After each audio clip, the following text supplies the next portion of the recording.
আপনাদের সবাইকে স্বাগত জানাচ্ছি আমি রাসেল। আশা করছি আপনারা সবাই ভালো আছেন আর ভালোর দলে আছেন।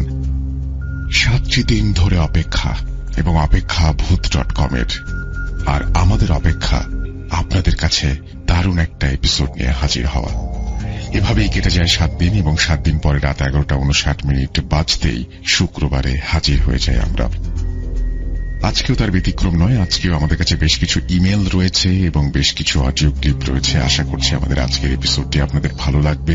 যদি ভালো লাগে আমাদেরকে জানাবেন, যদি ভালো না লাগে সেটাও আমাদেরকে জানাবেন। আমাদের ইমেল অ্যাড্রেস russell.booth.com@gmail.com, আর আমাদের ফেসবুক পেজ হচ্ছে www.facebook.com/russell.shahin। যদি ভালো লাগে অবশ্যই আমাদের ফেসবুক পেজ ভিজিট করবেন এবং আপনার মতামত জানাবেন, এবং খারাপ লাগলে অবশ্যই জানাবেন যে কেন খারাপ লাগছে, কোন ঘটনাগুলো খারাপ লাগছে। ডেফিনেটলি আমরা সেগুলোর উপরে আরো বেশি নজর দেব। এবং আমরা গত সপ্তাহে সিফাতের একটা চমৎকার ঘটনা আপনাদের সামনে নিয়ে এসেছিলাম এবং আপনারা সবাই পছন্দ করেছেন সেটি, সেজন্য সিফাতকে আমি ধন্যবাদ জানাই। আজকেও আমাদের কাছে বেশ কিছু ঘটনা রয়েছে। আশা করছি এই ঘটনাগুলো আপনারা পছন্দ করবেন, আপনাদের ভালো লাগবে। কথা না বাড়িয়ে আমরা ঘটনায় চলে যাব এবং ঘটনাটি যেভাবে লেখা আছে আমি ঠিক সেভাবেই পড়ে শোনাবো। আশা করছি 183তম এপিসোড আপনাদের সবার জন্য আনন্দময় হবে, আর সেই সাথে আমি আশা করব প্রথম থেকে শেষ পর্যন্ত আপনারা আমাদের সঙ্গেই থাকবেন। চলুন ভয়ের রাজ্যে আমরা আস্তে আস্তে হারিয়ে যাই। আসসালামু আলাইকুম রাসেল ভাই, আশা করছি ভালো আছেন। আমি মোহাম্মদ সাখাওয়াত হোসেন রিমন বলছি, রাজশাহী জেলা পুঠিয়া উপজেলা পুঠিয়া পৌরসভা থেকে। আমি 2012 সাল থেকে ভূত এফএম এর সাথে আছি। ঘটনা পাঠাবো করে সময় করে উঠতে পারি না, তাই কাজের ফাঁকে একটু একটু করে লেখা শুরু করে দিলাম। আমি আজকে আমার সহধর্মিণী শাকিলার সাথে ঘটে যাওয়া একটি ঘটনা শেয়ার করব। আমার নিজের সাথে ঘটে যাওয়া বেশ কিছু ঘটনা আছে। যদি এই ঘটনা সিলেক্টেড হয় তাহলে পরবর্তীতে সেগুলো শেয়ার করব। ঘটনাটি আমি আমার মতো করে বিশ্লেষণ করছি, কারণ এই ঘটনার প্রত্যক্ষ সাক্ষী আমি নিজেই। কথা না বাড়িয়ে আমি আমার ঘটনায় চলে যাচ্ছি। আমাদের দুজনের রিলেশন বিয়ের আগে থেকেই, অর্থাৎ 2020 সালে মে মাসের 26 তারিখে আমরা বিয়ে করি। ঘটনাটি শুরু হয় ঠিক তার 3 দিন, অর্থাৎ মে মাসের 29 তারিখে, এবং সেই সময় আমি আমার শ্বশুর বাড়িতে ছিলাম। দিনটি ছিল শুক্রবার। আমার 2 দিন রাতে ঘুম হয়নি। আপনি এখানে একটা কাজ করেছেন, আপনি একবার লিখেছেন আপনার বিয়ে হয় 2020 সালের 26 মে, কিন্তু পরবর্তী 3 দিন পরে তারপর আপনি বলেছেন 29/5/2022। আমার মনে হয় যে হয় আপনার বিয়ে হয়েছে 2022-এ অথবা 2020-এ, কোনো একটা তারিখে। দিনটি ছিল শুক্রবার, এটা আপনি বলেছেন। কারণ আমি এটা ক্লিয়ার করলাম এই কারণেই, অনেকেই হয়তো ঘটনা শোনার মাঝখানে যখন দেখবেন যে 2020-এর 26 মে শুক্রবার নয়, তখন অনেক গল্প বা ঘটনা না শুনে বা তার উপরে সেটার উপরে বেশি নজর না দিয়ে এটা নিয়ে হয়তো আরো বেশি কথা বলা শুরু করবে। তাই আমি জানিয়ে দিলাম আগে থেকেই। যাই হোক, তারপরে তিনি বলেছেন যে আমরা দুজনই রাতে ঘুমিয়ে যাই। হঠাৎ রাতে আমার ঘুম ভেঙে যায়। আমি খেয়াল করি শাকিলা ঘুমের মধ্যে একা একা কার সাথে যেন কথা বলছে। আমি বিষয়টা প্রথমে স্বাভাবিকভাবে নেই। কিছু সময় পরে আমি শাকিলাকে ডাক দেই, কি ব্যাপার, ছোট বাচ্চাদের মতো ঘুমের মধ্যে এসব কি বলছো তুমি? তখন শাকিলা আমাকে বলে, কিছু না, এত রাতে তুমি এখনো ঘুমাওনি, তাড়াতাড়ি ঘুমিয়ে যাও, তা না হলে কিন্তু ভূতে ধরবে। আমি ব্যাপারটা স্বাভাবিকভাবে নেই, তবুও তখনও আমি বুঝতে পারি না ঘটনাটা আসলে কি। সেই দিন রাতে আর কোনো সমস্যা হয় না, আমরা দুজন ঘুমিয়ে যাই। পরের দিন বিকেলে আমার স্ত্রী আমাকে বলে আমার ভাই আমার সাথে কথা বলে। তখন আমি বলি, তোমার কোন ভাই তোমার সঙ্গে কথা বলে রাতে? তখন সে আমাকে বলে, সময় হলে সব জানতে পারবে। আমি আর কোনো কথা বলি না। কিছু সময় পরে আমি বাইরে চলে যাই। আমি আবার বাড়িতে আসি। তখন সে আমাকে বলে, আজকে রাতে আমার ভাই তোমাকে নিয়ে ঘুরতে যাবে, তুমি তার সাথে যেও। আমি কোনো কথা বলি না। রাতের খাওয়া শেষ করে শুয়ে পড়ি। আমি ফোন দেখছিলাম, এমন সময় লক্ষ্য করি আমার স্ত্রী ঘুমের মধ্যে কার সঙ্গে যেন কথা বলছে। তখন আমি তাকে ঘুম থেকে উঠিয়ে জিজ্ঞেস করি কি হয়েছে। সে তখন আমাকে যা বলে তা শুনে আবার মাথা ঘুরতে থাকে। আমার স্ত্রী আমাকে বলে, লাইট বন্ধ করে যখন শুয়েছিলাম হঠাৎ করে আমার মাথায় প্রচুর ব্যথা শুরু করে। তারপরে আমি কখন ঘুমিয়ে গেছি জানি না। হঠাৎ করে আমার মনে হতে থাকে আমি পানির নিচ দিয়ে অন্য কোনো পৃথিবীতে চলে গিয়েছি, আর আমাকে অদ্ভুত কোন রকমের কিছু একটা খাবার সেখানে খেতে দেওয়া হয়েছে। তখন আমি আমার ভাইকে বলি আমি এগুলো খাবো না। এই কথা শুনে আমার ভাই আমাকে বলে, আমি না তোমার ভাই? তুমি কি আমাকে বিশ্বাস করো না? আমি তোমাকে খারাপ কোনো জিনিস খেতে দেব না। আমি খেতে যাব এমন সময় তুমি আমাকে ডেকে ঘুম ভাঙিয়ে দিয়েছ। আমার স্ত্রীর মুখে এমন কথা শুনে আমি হকচকিয়ে যাই। বলি এগুলো কি? আমার স্ত্রী আমাকে বলে, তুমি আমাকে কেন ঘুম থেকে ডাকলে? অনেক কথা বলার পরে আমার স্ত্রী আবারও ঘুমিয়ে যায়। প্রতিদিন এইগুলো দেখে আমার আর বুঝতে বাকি নেই আমার স্ত্রীর সাথে কি ঘটতে চলেছে। আমি তখনই সিদ্ধান্ত নেই কালকে সকালে শ্বশুর বাড়িতে আমার স্ত্রীকে রেখে যে কোনো কাজের বাহানা দিয়ে আমি বাসায় যাব। যেমন ভাবা তেমন কাজ। সকালে আমি বাসায় চলে আসি। আমার এক ভাইয়ের ছেলে আছে যে এই সমস্ত কাজে লিপ্ত, অর্থাৎ কবিরাজি করে। আমি সিদ্ধান্ত নেই তাকে আমার সাথে নিয়ে একটা ব্যবস্থা করব। যাই হোক, শেষ পর্যন্ত আমি বাসায় আসি। তারপরে ওর সাথে দেখা করি। ও আমার বয়সে ছোট।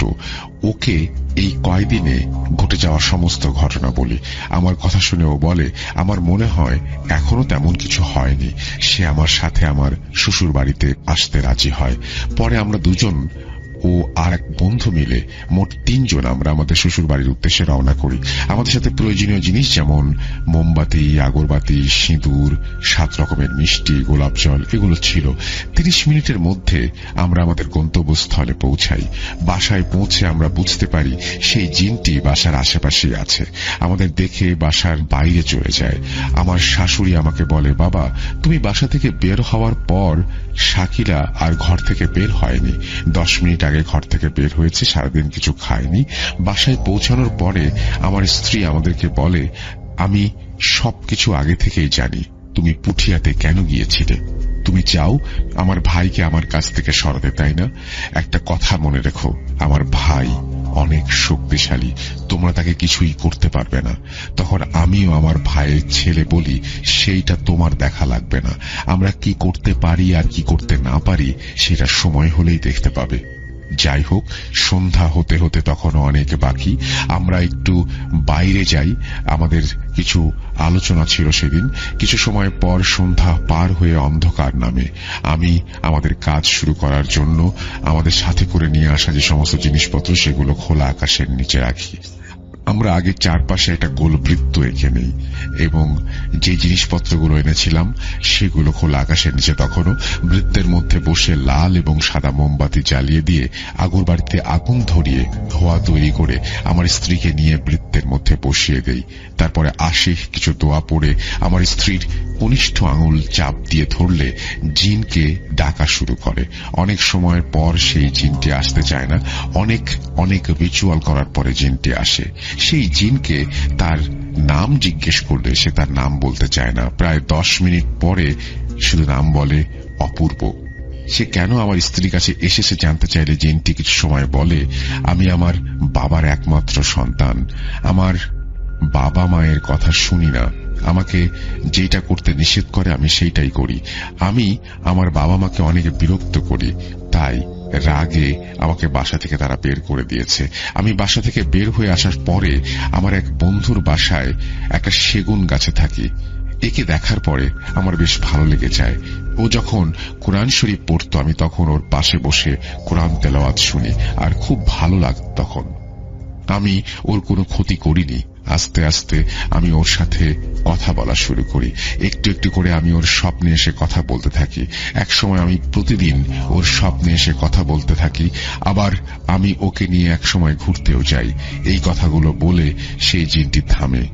পরে আশিক বলে তাকে চলে যেতে, কিন্তু সে জিনটি যেতে চায় না। বলে ওইটা আমার বোন, আমি আমার বোনকে ছেড়ে যাব না। অনেক ভয় দেখানোর পরে সে যেতে রাজি হয়, কারণ সেই জিনটি অনেক ছোট ছিল।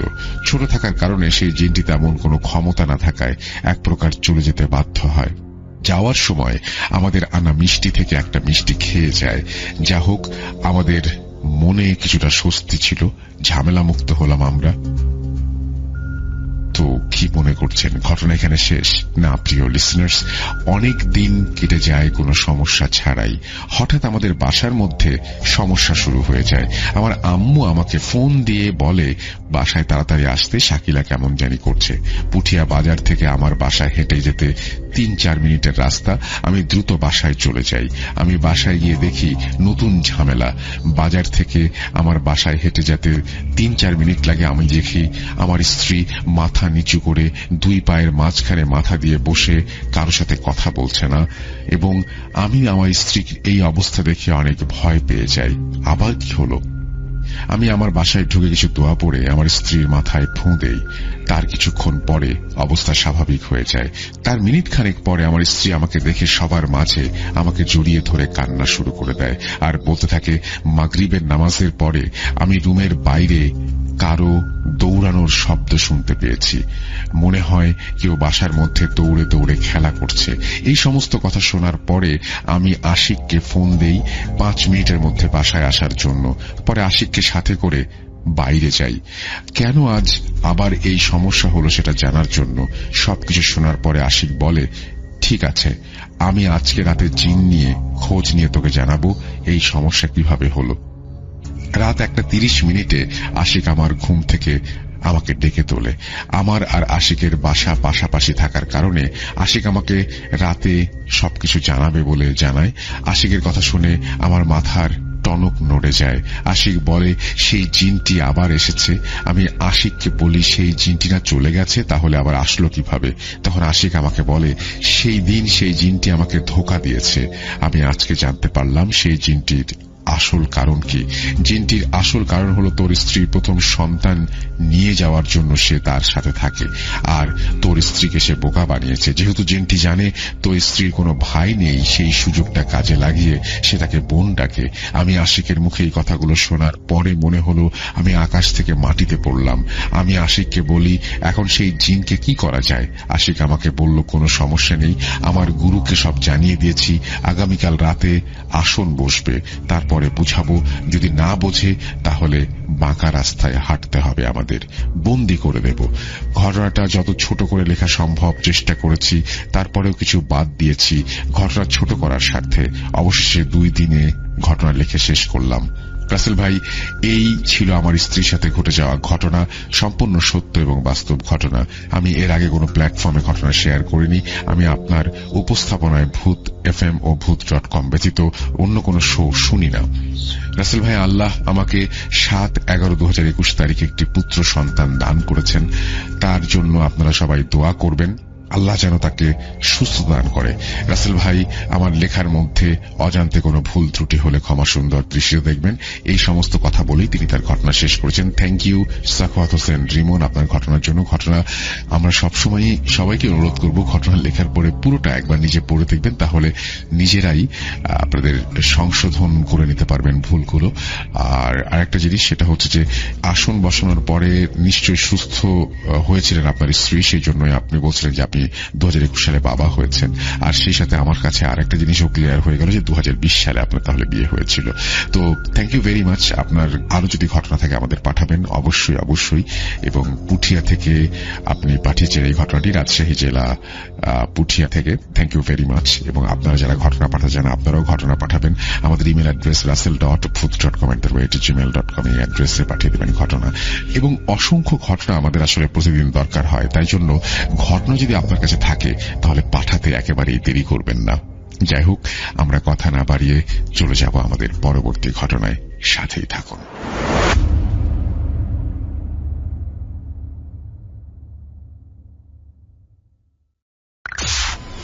Entertainment is a must.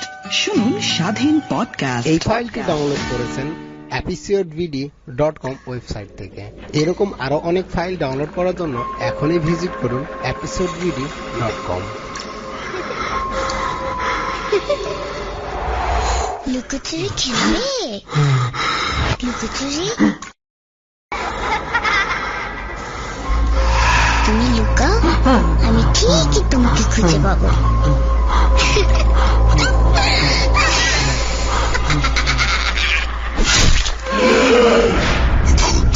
Booth.com with Russell.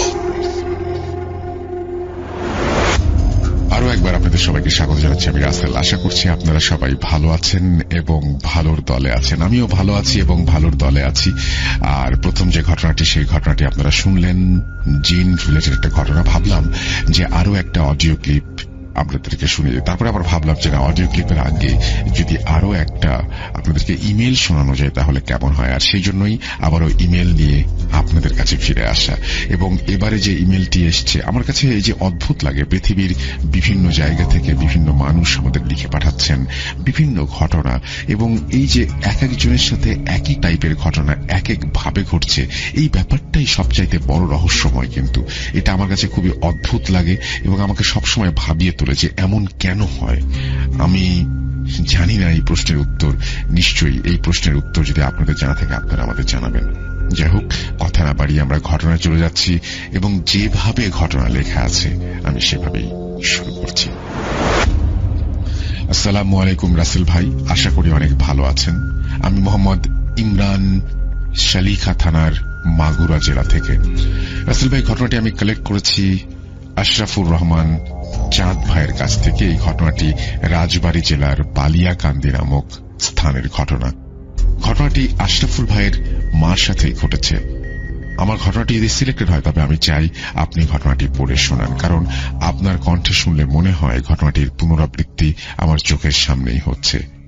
যেহেতু ঘটনাটি তার মায়ের সাথে ঘটেছে, ঘটনাটি তার মায়ের মতো করেই বলছি।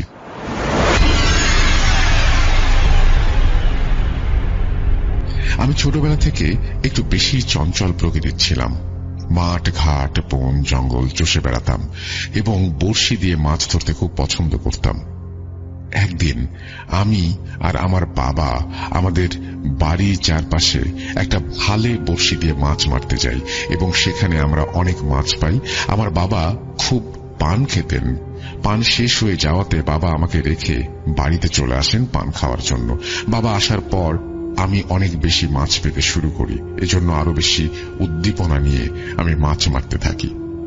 বেশ খানিকটা সময় পার হয়ে গেছে, ওদিকে বাবা আসছে না। আমি বেশ অনেক সময় ধরে অনুভব করছি আমার পেছন দিয়ে কেউ আসা যাওয়া করছে। আমি পেছনে ফিরে দেখলাম সেখানে কেউ নেই। তারপর আমি আর কিছু না ভেবে মাছ মারায় পুনরায় মনোযোগ দিলাম। বাবা আসার কোনো নামই নেই। এদিকে সন্ধ্যা নেমে গেছে। বাবা না আসাতে আর সন্ধ্যে নেমে আসায় আমি বাড়ির দিকে রওনা হলাম। কিছু দূর আসার পর আমি অনুভব করছি পেছনে কেউ আমার সাথে আসছে। আমি পেছনে ঘুরে দেখি কেউ নেই। আমি তখন একটু ভয় পেয়ে যাই এবং একটানা পা চালিয়ে আসতে থাকি বাড়িতে। এদিকে সন্ধ্যা ঘনিয়ে আসায় বাড়িতে এসে আমি মাছ কাটতে বসি। মাছ কাটা শেষে মাছ পরিষ্কার করতে আমি দিঘির ঘাটে যাই। দিঘিটা ছিল অনেক বড় ও অনেক পুরনো। দিঘির চারপাশে 4টা পাকা ঘাট বাঁধানো ছিল। দিঘির ঠিক উত্তর পাশে মাঝ বরাবর একটা তাল গাছ ছিল, যেখানে আমার নানা বাড়ির ঠিক বিপরীত পাশে পড়ে। আমার নানা থাকতেন দক্ষিণ পাশে, তাই আমি দক্ষিণ পারে ঘাটে যাই মাছ পরিষ্কার করতে। মাছ পরিষ্কার করতে করতে আমার নজর যায় ওই তাল গাছের দিকে। দেখি তাল গাছ থেকে কিছু একটা পানিতে নামছে। আমি কেন জানি না ওটার থেকে নজর সরাতে পারছি না। ওটা খুব দ্রুত বেগে ধেয়ে আসছে আমার দিকে। আমি অবাক হয়ে তাকিয়ে থাকলাম। যখন কাছে চলে আসলো ওটা, তখন আমার মনে হলো সেটি বিশাল বড় একটা গজার মাছ। মাছটা দূর থেকে আমার দিকে তাকিয়ে যেন আমাকেই দেখছে। এটা দেখে আমি অনেক ভয় পেয়ে যাই। আমি তখনই চিৎকার দিতে যাব, আর তখনই গজার মাছটি আমার কাছাকাছি চলে আসে। আমি জোরে চিৎকার দিয়ে সেন্সলেস হয়ে যাই। এদিকে মাছ পরিষ্কার করতে দেরি হচ্ছে দেখে ঘাটে চলে আসে মা ডাকার জন্য। এসেই দেখে আমি অজ্ঞান হয়ে পড়ে আছি। মা চিৎকার করে বাবাকে ডাকে। বাবা এসে আমাকে ঘরে নিয়ে যায়। ঘণ্টাখানেক পরে আমার জ্ঞান আসে। তারপর আমি সব ঘটনা বাবাকে খুলে বলি। বাবা সবটা শুনে মসজিদের ইমাম সাহেবের কাছ থেকে পানি পড়া আনতে যায়। ইমাম সাহেবকে না পেয়ে খালি হাতেই বাসায় ফিরে আসে। আর তখন বাবার সাথে কিছু ঘটনা ঘটে। বাবার বর্ণনা অনুযায়ী যা ঘটেছিল তা ছিল এরকম। ওই সময় উত্তর দিকে তাল গাছটা পার হতেই বাবার কানে একটা আওয়াজ ভেসে আসে এবং কেউ একজন বাবার সাথে কথা বলে, এবং কোন রকমের সারা শব্দ না পেয়ে বাবা সামনের দিকে অগ্রসর হয়। বাবা কিছু বলে না এবং তখন সে আবারও কানে ফিস ফিস করে কোনো একটা কিছু বলে এবং সে জানায় যে তার মেয়েকে পছন্দ হয়েছে। বাবা থমকে যায়। কে আপনি? সামনে আসেন। পিছন থেকে কথা বলছেন কেন? সামনে এসে কথা বলেন। তখন সে জানায় সময় হলেই সে সামনে আসবে। ফিসফিসে সে কথাগুলো বাবার কানে কানে বলে। তারপর বাবার পা অবশ হয়ে গেছে, বাবা হাঁটতে পারছে না। কিছু সময় পরে বাবার শরীর ঘামতে শুরু করে এবং এই সময়টা শীতল বাতাস বাবার শরীরে লাগে। তারপর তার শরীর হালকা হয়ে যায়। অতএব সে দ্রুত বাড়িতে চলে আসে। বাড়িতে এসে বাবা কাউকে কিছু না জানিয়ে খাওয়া দাওয়া শেষ করে বিছানায় চলে যায়। আমার বাবার ঘরটা ছনের চাল আর পাটকাঠির বেড়া দেয়া ছিল। আমি আলাদা রুমে থাকতাম, তবে আজ আমি মায়ের সাথে ঘুমাচ্ছি। রাত তখন 3টা কি 3:30। হঠাৎ আমার ঘুম ভেঙে যায় পাটকাঠি ভাঙার আওয়াজে। আমি খুব ভয় পেয়ে মাকে ডেকে তুলি। তখনই আমার সাথে ঘটে যায় একটা অনাকাঙ্ক্ষিত ঘটনা। মায়ের গায়ে হাত দিতে আমি চমকে উঠি। মা আগে থেকেই আমার দিকে রক্তবর্ণ চোখে তাকিয়ে আছে।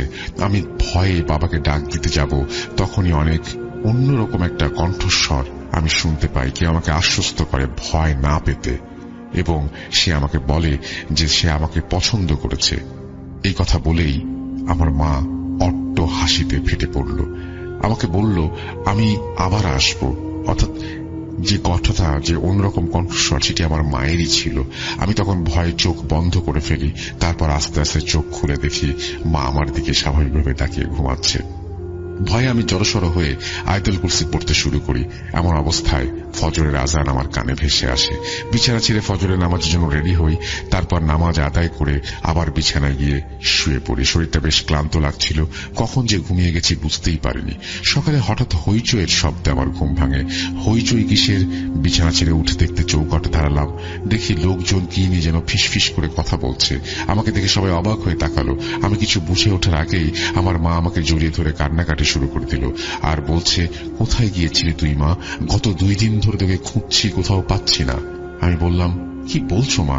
আমি তো ফজরের নামাজ আদায় করে বিছানায় ঘুমিয়েছিলাম।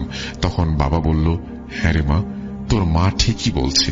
আমি ফজরের নামাজের জন্য তোর মাকে ডাকতে গেছি, দেখি তুই ঘরে নেই।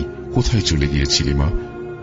বাবার কথা শুনে আমি হতভম্ব হয়ে দাঁড়িয়ে থাকলাম। কোথায় গিয়েছিলাম আমি? গত 2 দিন আমি নিখোঁজ। ভয় আমার শরীর শিউরে ওঠে। বিকেলের দিকে বাবা একজন কবিরাজের কাছে যান। কবিরাজ তার বড় মেয়ের বাড়িতে বেড়াতে গেছে, আসবে শুক্রবার। মন খারাপ করে বাবা বাড়ির দিকে রওনা দিলেন। এদিকে রাস্তার চারিদিকে অন্ধকার হয়ে আসে। বাবার কাছে কোনো টর্চ লাইট ছিল না। কিছু পাটকাঠি নিয়ে আগুন জ্বালিয়ে বাবা রওনা হলেন। কিছু দূর যেতেই পাটকাঠি শেষ হয়ে গেল। বাবা তখন অন্ধকারে হাঁটছিলেন। 2 গ্রাম পার করে আমাদের গ্রামে প্রবেশ করতে হয়। কিছু দূর যেতেই তার মনে হলো তার আশেপাশে কেউ যেন হাঁটছে। ডানে বায়ে তাকিয়ে কাউকে না দেখে বাবা আবারও হাঁটতে শুরু করলেন। সামনে একটা পুরনো কবরস্থান। তার মনে হচ্ছে পাঞ্জাবি পরে কেউ দাঁড়িয়ে আছে। বাবা তেমন কিছু না ভেবে মনের ভুল মনে করে কবরস্থানের পাশ দিয়েই হেঁটে যাচ্ছিলেন। এমন সময় কেউ বাবার নাম ধরে ডাকছে, সামু, সামু, কোথায় গেছিলা? কবিরাজ বাড়ি। গোরস্থানের দিকে তাকিয়ে কাউকে দেখতে পেল না বাবা। তাই সে কিছু না ভেবে এক দৌড়ে বাড়িতে চলে আসে। দীর্ঘ 1 সপ্তাহ পর কবিরাজের দেখা পাওয়া যায়। বাবা কবিরাজকে সব ঘটনা খুলে বলে। কবিরাজ সব শুনে বলল, আমি আগামী শনিবার সন্ধ্যার পর যাব, আর বাড়ির উঠোনের ঠিক মাঝ বরাবর গোলাকার বৃত্ত করে সেখানে মাটি দিয়ে লেপে রাখবেন, আর দোকান থেকে 1 ডজন মোমবাতি ও আগরবাতি একদমে কিনবেন। এই বলে কবিরাজ চলে গেল। কবিরাজের কথা মতো সব রেডি করে রাখলাম। শনিবার সন্ধ্যা পার হচ্ছে, কবিরাজ আসার কোনো নামই নেই। কবিরাজের দেরি দেখে বাবা রাস্তায় এগিয়ে যায় কবিরাজ আসছে কিনা দেখতে। বাড়ি থেকে বেরোতেই দেখি কবিরাজ এক মনে কিসের দিকে তাকিয়ে সোজা হয়ে দাঁড়িয়ে আছে। আমি বললাম, কি ব্যাপার, আপনি এখানে দাঁড়িয়ে আছেন? ভেতরে আসুন। কবিরাজের কোনো সারা শব্দ নেই। দেখে কবিরাজের গায়ে হাত লাগাতেই কবিরাজ চমকে ওঠে। বললাম, কি ব্যাপার, এখানে দাঁড়িয়ে আছেন কেন? ভেতরে চলুন। হ্যাঁ, চলুন। ততক্ষণে চারিদিকে ঘুটঘুটে অন্ধকার। কবিরাজ গোলাকার বৃত্তের চারিদিকে আগরবাতি মোমবাতি জ্বালিয়ে দিলেন এবং ব্যাগ থেকে আরো কি কি যেন সব বের করে চারিদিকে ছড়িয়ে দিলেন। কবিরাজ আমাকে নামাজের ন্যায় বসতে বললেন। কিছুক্ষণ পর বুঝতে পারছি চারিদিকে ঝড় তুফান বইছে, সব ভেঙে যেন আমার মাথায় পড়ছে। তারপর আমার আর কিছু মনে নেই। বাবার কথা শুনে আমি পরে সবকিছু জানতে পেরেছি। আমি সেন্সলেস হওয়ার পরে কবিরাজ আমাকে বোতল থেকে পানি ছিটিয়ে দেয়। পানি ছিটানোর পরেই আমি উঠে দাঁড়িয়ে কবিরাজকে ধরার জন্য দৌড় দেই, কিন্তু আমি কবিরাজের দেয়া দাগের অন্য পারে আসতে পারছিলাম না এবং সে কারণে আমি আরো রেগে যাই। কবিরাজ আমাকে প্রশ্ন করে, কে তুই? আমি আমার নাম বলি। এবং তারপরে কবিরাজকে বলি যে সামু মিয়া একটু দেরি করে আসলেই তো জীবন নাশ করতাম। এই বলেই আমি অট্ট হাসিতে ফেটে পড়ি। সেখানে উপস্থিত সবাই লক্ষ্য করে আমার চোখ রক্তবর্ণ হয়ে গেছে, চোখ দুটো এখনই যেন বেরিয়ে আসবে। কবিরাজ বলল, আমি অপ্রস্তুত ছিলাম বলেই তুই আমার সামনে আসতে পেরেছিলি, এখন বল তুই কেন এসেছিস, ওকে ছেড়ে চলে যা। তারপর আমি বলে উঠলাম, না, ওকে আমি ছেড়ে যেতে পারবো না, তুই চেষ্টা করে দেখতে পারিস। তখন কবিরাজ বলল যে অনেককেই সে এরকম ভাবেই প্রতিবন্ধী করেছে এবং তাদের মধ্যে অনেক বাক বিতণ্ডা চলে, এবং সে হচ্ছে আমাকে একটা পর্যায়ে ফু দিতে বলে, কিন্তু আমি ফু দিতে চাই না। তারপরে আবার সে আমাকে ফু দিতে বলে, কারণ বলে যে জীবন বাঁচাতে চাইলে ফু দিতে হবে। হঠাৎ করেই কবিরাজ দোয়া দুরুদ পরে ফু দিতে যাবে, এমন সময় কবিরাজের মুখে প্রচন্ড ব্যথা, এদের মধ্যে অনেক বাক বিতণ্ডা চলে। একটা সময়ে কবিরাজ অনেক দোয়া দুরুদ পড়ে কিছু একটাতে ফু দিতে চায়, এই সময় কবিরাজের মুখে প্রচন্ড ব্যথা শুরু হয়। তখন আমি নাকি বলি, কিরে ফু দিবি না, বাঁচতে হলে চলে যায় এখান থেকে। কবিরাজ একটু সুস্থ অনুভব করার পরে বলল, আমি চলে যাব, কিন্তু তুই বল তুই কে। এটা কবিরাজের দিয়ে একটা টোপ মাত্র ছিল। আমি বলছি, তুই এখনো আমাকে চিনতে পারিসনি, আমি মারিদ। এই বলে ও চলে গেল। কবিরাজ একটু ভয় পেয়ে বাবাকে বলল, ও খুব শক্তিশালী বজ্জিন, আপনারা আপনার মেয়েকে 3 মাসের মধ্যে বিয়ে দিয়ে দিন, বিয়ে দিলে হয়তো ও ওর জিনের কাছে থেকে রক্ষা পাবে। আর আমি বাড়ি বন্ধ করে দিচ্ছি আর 3টে তাবিজ দিচ্ছি, একটা ওর গলায় পরাবেন, আর একটা ওর বিছানায় দেবেন, আর একটা গোলাকার বৃত্তের মাঝে 2 হাত মাটির নিচে পুঁতে রাখবেন। ওই জিনটি এই 3 মাস কিছু করতে পারবে না। জিনটি খুবই শক্তিশালী আর দুষ্ট প্রকৃতির। এই জিন যার পেছনে লাগে তাকে সহজে ছাড়ে না। এভাবে 2 মাস কেটে যায় কোনো সমস্যা ছাড়াই। এদিকে আমাকে বিয়ে দেওয়ার জন্য বাবা ছেলে খুঁজছেন। আমার বয়স তখন 9 থেকে 10-এ এসে পড়েছে। আসলে তখন বিয়ে নিয়ে আমি এতটা বুঝতাম না। বাবা ছেলে খুঁজতে খুঁজতে ফরিদপুর জেলা মধুখালী থানার পাশেই একটা ছেলের খোঁজ পায়। আমাকে দেখে ছেলেটার পছন্দ হয়। তারপর বিয়ের সব আয়োজন করে আমাকে বিয়ে দেয়। আমার শ্বশুর বাড়ি দূর হওয়াতে আমাকে তারা সেদিন নিয়ে যেতে পারে না। গাড়ি ঘোড়ারও সেরকম সুবিধা ছিল না তখন। সকালে আমাকে নিয়ে যাবে, তাই আমাকে ঘরে বসিয়ে রেখেছে। বাইরে সবাই গল্প করছে আর আমি বসে আছি। এমন সময় আমার কানের কাছে কেউ ফিস ফিস করে বলে, কিরে চলে যাবি? কথাগুলো শুনে আমি পেছনে ঘুরে তাকাতেই দেখি এক জোড়া চোখ আমার দিকে তাকিয়ে আছে। আমি চিৎকার দিয়ে বেহুশ হয়ে গেলাম। আমার চিৎকারে সবাই আমার রুমে ছুটে আসে। তারা আমাকে ঘরে না পেয়ে প্রচন্ড রকমের ভয় পায়, কেননা এর আগেও আমার সাথে এরকম ঘটনা ঘটেছে। বাবা সারা বাড়ি তন্ন তন্ন করে খুঁজেও আমাকে পায়নি। এভাবে রাত শেষের দিকে ফজরের আজান দেওয়ার জন্য মুয়াজ্জিন মসজিদের দিকে যাচ্ছিলেন। মসজিদের একটু দূরে একটু আগে একটা বড় তাল গাছ, গাছ থেকে খুব জোরে কিছু একটা পড়ার শব্দে তিনি তাল গাছের দিকে এগিয়ে আসেন কি পড়েছে সেটা দেখার জন্য। এসে দেখেন আমি তাল গাছের নিচে পড়ে আছি। মুয়াজ্জিন সাহেব আমার বিষয়ে সব আগে থেকেই জানতেন, তাই ভয় না পেয়ে আমাদের বাড়ির সবাইকে ডেকে আমাকে বাড়িতে নিয়ে যায়। তারপর আমাকে চিকিৎসা করে সুস্থ করা হয় এবং আমাকে সবাই জিজ্ঞাসা করে যে ওখানে কেন গিয়েছিলি। আমি কিছু বলতে পারলাম না। এদিকে কবিরাজের বাড়ি থেকে খবর এসেছে কবিরাজ নাকি মারা গেছেন। এই কথা শুনে আমার পরিবারের সবাই ভয় পেয়ে যায়। না জানি আরো বড় রকমের ঘটনা ঘটেছে আমার সাথে। সব ঝামেলা মিটিয়ে আমি শ্বশুর বাড়িতে পা রাখি। 5 বছরে কোনো সমস্যা হয়নি আমাদের দাম্পত্য জীবনে। আবার ঘটনার পুনরাবৃত্তি শুরু হয় যখন আমার পেটে 5 মাসের বাচ্চা। আমার স্বামী বাজার থেকে 5 টাকা দিয়ে 2 কেজি ওজনের একটা ইলিশ মাছ কিনে নিয়ে আসে। আমি মাছটা কেটে পরিষ্কার করে রান্নাঘরে যাই মাছটি ভাজি করার জন্য। রান্নাঘরের পাশে একটা বড় তাল গাছ ছিল। আমি মাছ ভেজে রাখছি, এমন সময় একটা লোমশ হাত পাত্র থেকে মাছ উঠিয়ে নিচ্ছে, এরকম একটা কিছু আমি অনুভব করি। এটা দেখে আমি ভয় পেয়ে আমার শাশুড়িকে ডাক দেই। আমার শাশুড়ি এসে দেখে ওই হাতটি এখনো রান্নাঘর থেকে মাছ নিয়ে যাচ্ছে। আমরা দুজনে অনেক ভয় পেয়ে যাই। সেদিন রাতে আমি স্বপ্ন দেখি আমার ঘরের দরজা কেউ খুলে দিয়েছে এবং আমি প্রশ্ন করি, কে ওখানে? তখন ওই অবয়বটি বলে, আমাকে চিনতে পারিসনি তুই? আমি ফিরে এসেছি, তোকে ছেড়ে যাব না। এই কথা বলেই আমার দিকে এগিয়ে আসলো সেই অবয়বটি। আমি তখন কিছু বলতেও পারছি না, কাউকে ডাকতেও পারছি না। আমি শুধু তাকিয়ে আছি সেই ছায়া মূর্তিটির দিকে। সে আমার শরীরের সাথে মিশে যাচ্ছে। সেদিন আবার একটু দেরিতে ঘুম ভাঙলো। বিষয়টা কাউকে জানালাম না। আমার শাশুড়ি আমাকে কিছু রান্না করার জন্য খড়ি আনতে বলল। আমাদের আখ ক্ষেত থেকে, ওখান থেকে আমি আখের শুকনা পাতা আনতে ক্ষেতের ভেতরে ঢুকলাম। আমি যেতে যেতে ক্ষেতের অন্য পাশে চলে গেলাম। ক্ষেতের অন্য পাশে অনেক পুরনো দুটা শিমুল গাছ, গাছ দুটোর মাঝে 20 ফুটের মতন জায়গা।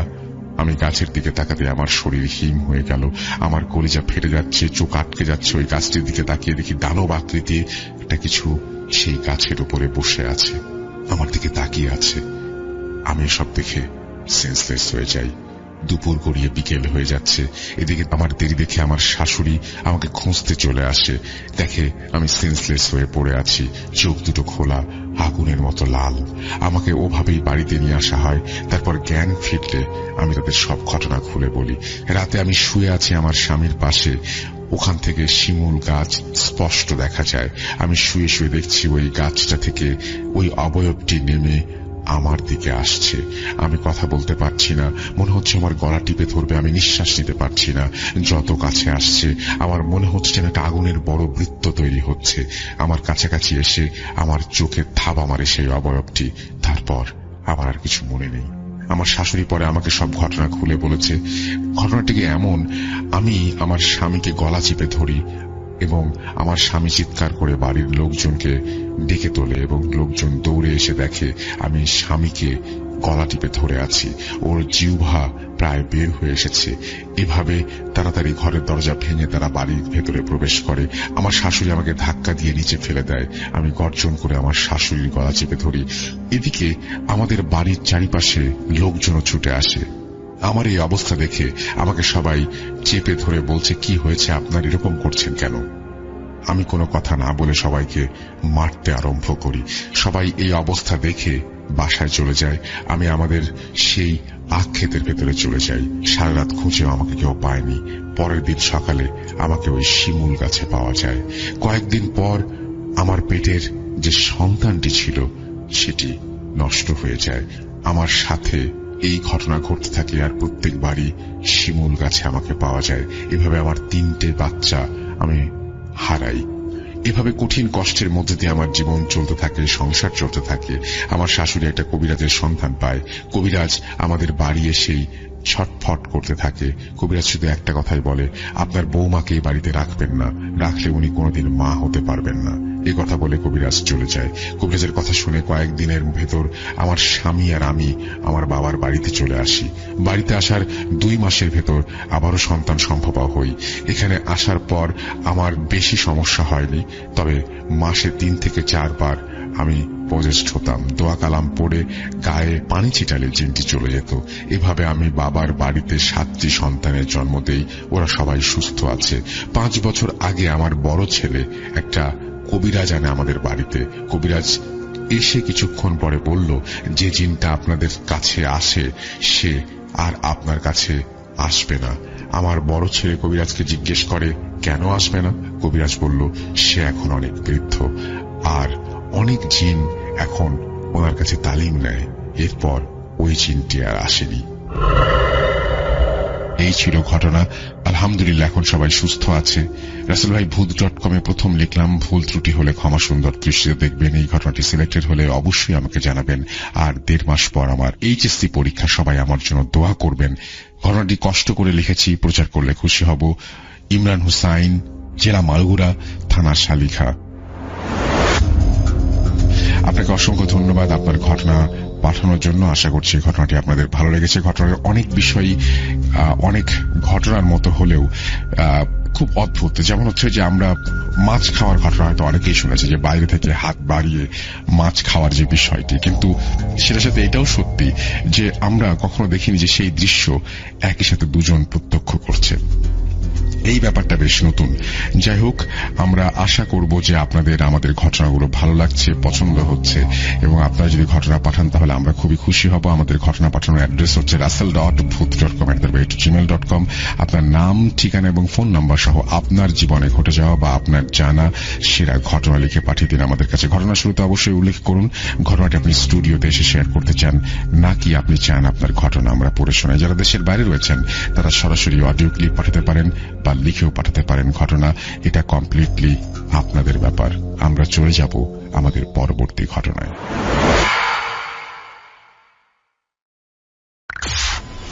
Entertainment Entertainment is a must. শুনুন স্বাধীন পডকাস্ট।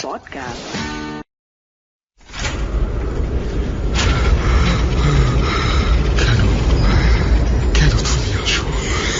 আমি শুধু তোমার সাথেই থাকতে চাই।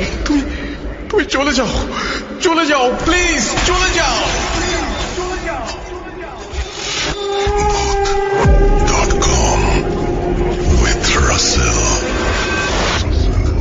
আরো একবার আপনাদের সবাইকে স্বাগত জানাচ্ছি। আমি রাসেল। আশা করছি আপনারা সবাই ভালো আছেন এবং ভালোর দলে আছেন। আমি এখন যেটা করব সেটা হচ্ছে আরো একটা ঘটনা আপনাদের শোনাবো, এবং আপনারা ফেসবুকে অনেকেই বিভিন্ন বিষয় নিয়ে কথা বলছেন এবং কথা বলেন প্রতিনিয়ত। এই বিষয়গুলো হচ্ছে আমার কাছে খুবই অদ্ভুত লাগে। একটা হচ্ছে আপনাদের ব্যাকগ্রাউন্ড মিউজিকের কথা বলেন। এখন আমরা যে মিউজিকটি ব্যবহার করতে শুরু করেছিলাম ভূত এফএমে, সেই মিউজিকটি হঠাৎ করে দেখলাম সবাই ব্যবহার করতে শুরু করছে, এবং সেই মিউজিকটি আমাদের অনেক খুঁজে বের করে একটা মিউজিক, সেই মিউজিকটি সবাই ব্যবহার করতে শুরু করলো। আমরা তখন অনেক দিন পরে আমরা চেষ্টা করলাম, আমরা যেহেতু সবকিছু আমাদের নিজস্ব, আমরা তখন চেয়েছি যে আমাদের নিজস্বভাবে এই মিউজিকটি প্রডিউস করতে, এবং এটি প্রডিউস করার পরে যেটা হলো সেটা হচ্ছে যে আমরা চেষ্টা করেছি আপনাদের সামনে নতুনভাবে মিউজিকটা নিয়ে আসতে, যাতে করে হচ্ছে কেউ এটাকে কপিও করতে না পারে এবং আমাদেরও নিজস্ব একটা কিছু থাকে। সুতরাং আসার কথা হচ্ছে যতজন ভালো বলছেন তার চেয়ে অনেক অনেক অনেক অনেক কম সংখ্যক মানুষ বলছেন যে নতুন ব্যাকগ্রাউন্ড মিউজিক কেন।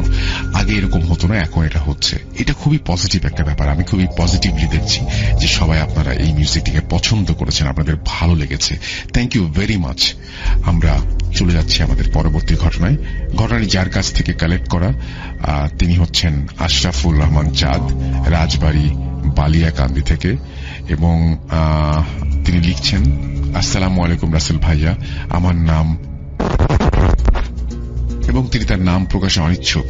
নাম প্রকাশে অনিচ্ছুক হলে প্রথমেই কথাটা লিখবেন, তারপরে কোনো কিছু বলবেন, কারণ আমরা নামটা পড়ে ফেলার পরে যদি বলেন তাহলে কোনো লাভ হয় না। যাই হোক, আমি পড়ছি ঘটনাটি যেভাবে লেখা আছে সেভাবেই। জিজ্ঞেস করব না কেমন আছেন, কারণ আপনি সবসময় ভালো এবং ভালোর দলেই থাকেন। আমি সেই ছোটবেলা থেকে এই ভূত এফএম এর সাথে জড়িত। ভূত এফএম এ আপনার ঘটনাগুলো শুনতে খুব ভয় লাগতো, এবং আমার কাছে বাবু ভাই একজন ফেভারিট স্টোরি টেলার ছিল। তার মুখে অনেক ঘটনা শুনেছি, যে ঘটনাগুলো ছোটবেলা থেকে শোনা, এবং ছোটবেলা থেকেই অজানাকে জানার এক অদম্য আগ্রহ ছিল মনের ভেতর। যা দেখা যায় না, যা দেখতে পাওয়া যায় না, সেটা দেখার জন্য, সেটাকে পাওয়ার জন্য। ছেলেবেলায় দাদি নানির মুখ থেকে ভৌতিক ঘটনা শোনার অদম্য আগ্রহ ছিল আমার। যেহেতু আপনার কাছে ঘটনা শুনতে আমার সবচেয়ে বেশি ভালো লাগে, তাই আপনি নিজে পড়ে শোনালে আমি সবচেয়ে বেশি খুশি হব। ঘটনাটি আমার দাদির মুখে শোনা, তিনিও নাকি আবার তার দাদির কাছ থেকে শুনেছেন এই ঘটনাটি। ঘটনাটি একেবারে সত্যি একটা ঘটনা, কারণ আগে মানুষ মিথ্যে কথা বলতো না, বললেও কম বলতো। এখন এই অজুহাত দেয়া ছাড়া ঘটনাটির সত্যতা নিশ্চিত করা আমার পক্ষে অসম্ভব। ঘটনাটির স্থান, কাল, পাত্র কিছুই জানা যায়নি। ঘটনাটি জমিদার আমলের একজন বৃদ্ধা কবিরাজকে নিয়ে। তিনি ছিলেন দেওয়ান বাড়ির জ্যেষ্ঠ সন্তান। কথিত দেওয়ানরা ছিল অতি উচ্চ মাত্রার স্বার্থপর, ইংরেজদের সাথে সামঞ্জস্য রেখে ইংরেজদের মন জুগিয়ে চলা এবং প্রজাদের রক্ত চোষা জমিদার। নিজেদের জমিতে ইংরেজদের ফসল জোর করে চাষ করিয়ে নেওয়াটা তাদের রেওয়াজে পরিণত হয়েছিল। তারা যেন তাদের জমিদারি টিকিয়ে রাখতে এক মত্ত বিলাসিতায় নিজেদের নিয়োজিত করেছিল। অন্য জমিদারদের জমি জবরদখল, খাজনা আদায়ে সোচ্চার ছিল ওনারা। মূলত জমিদারি টিকিয়ে রাখতে তারা ব্ল্যাক ম্যাজিকের আশ্রয় নিত। তারা এতটাই নৃশংস ছিল যে জিনদের দিয়েও জবরদস্তির মাধ্যমে তাদের স্বার্থ হাসিল করত, এবং ব্ল্যাক ম্যাজিকের কাজটি মূলত বৃদ্ধাই করে থাকতেন। তাদের বাড়িটিও অন্য সকল জমিদারদের বাড়ির থেকে আলাদা ছিল। বাড়িটির চারপাশে ঘন জঙ্গল ছিল, পেছনে দিঘি আর তার পারে ধান ক্ষেত। বৃদ্ধাকে সবাই দেওয়ানি বুড়ি বলে সম্বোধন করত, কারণ কবিরাজির হালকা কিছু ভালো কাজের জন্য। মূল ঘটনা।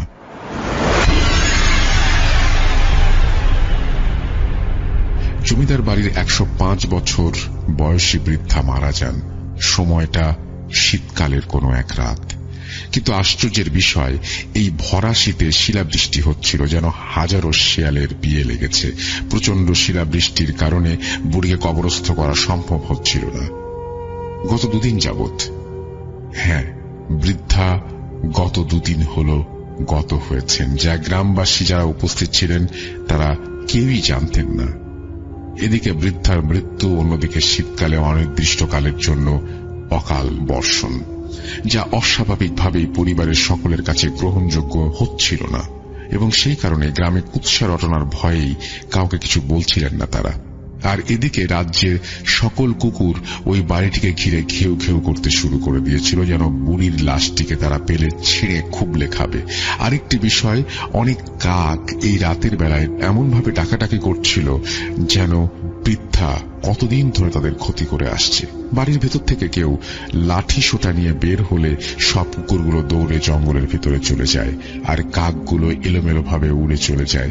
এদিকে ভারী বর্ষণের কারণে বুড়িকে কবরস্থ করা মোটেও সম্ভব হচ্ছিল না।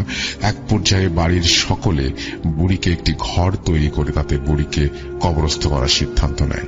কিন্তু এই শীতে বানের পানির কারণে তাও বাধাগ্রস্ত হয়ে উঠছিল।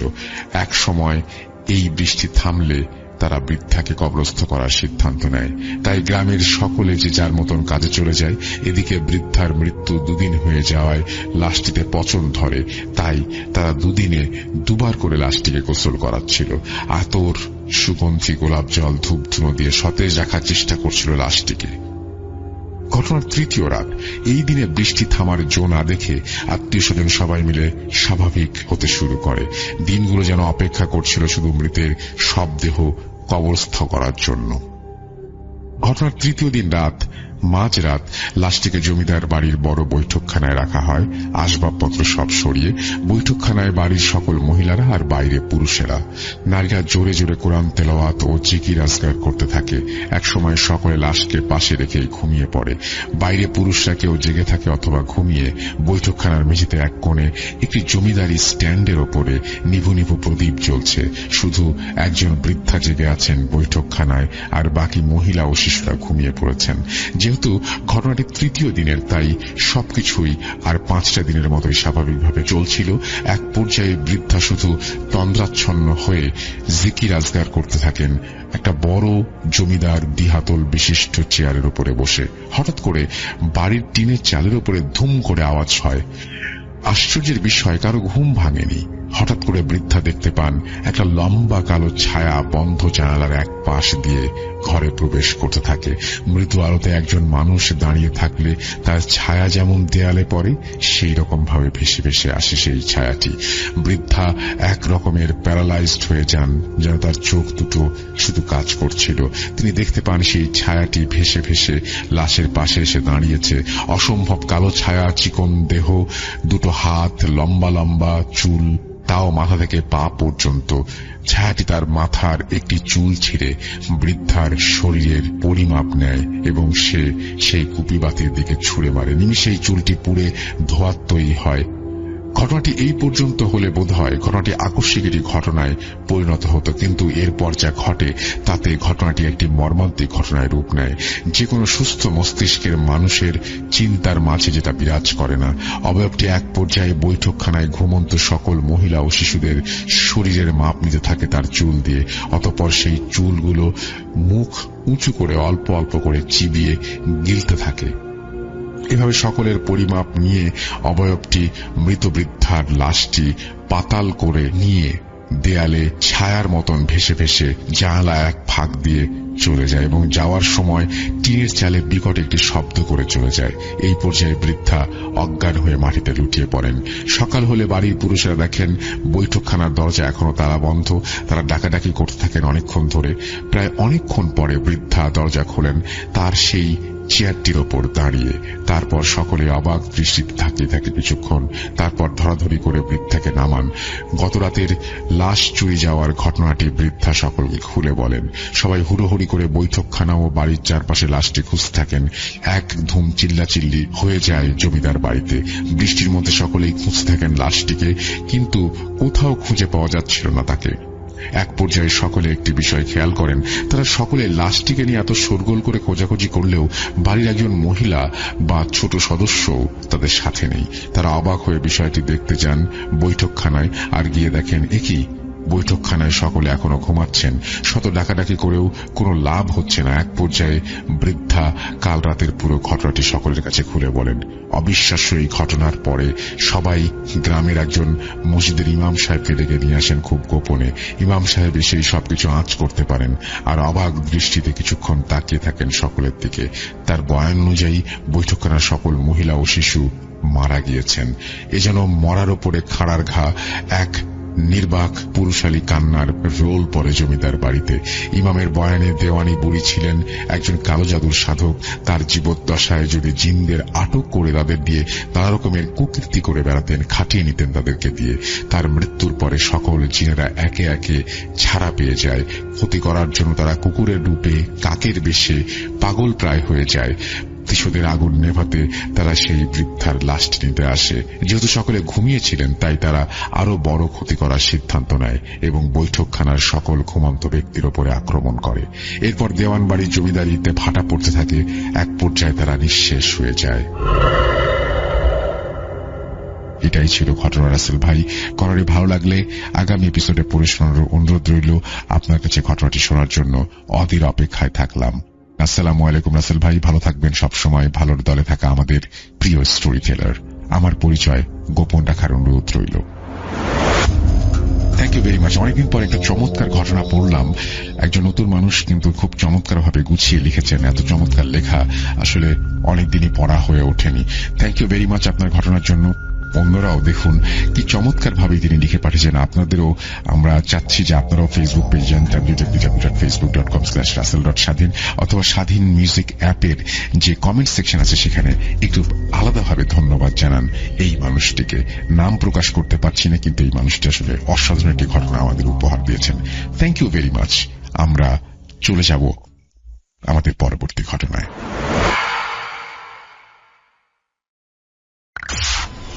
Entertainment is a must. শুনুন স্বাধীন পডকাস্ট। এই ফাইলটি ডাউনলোড করেছেন episodevd.com ওয়েবসাইট থেকে। এরকম আরো অনেক ফাইল ডাউনলোড করার জন্য এখনই ভিজিট করুন episodevd.com।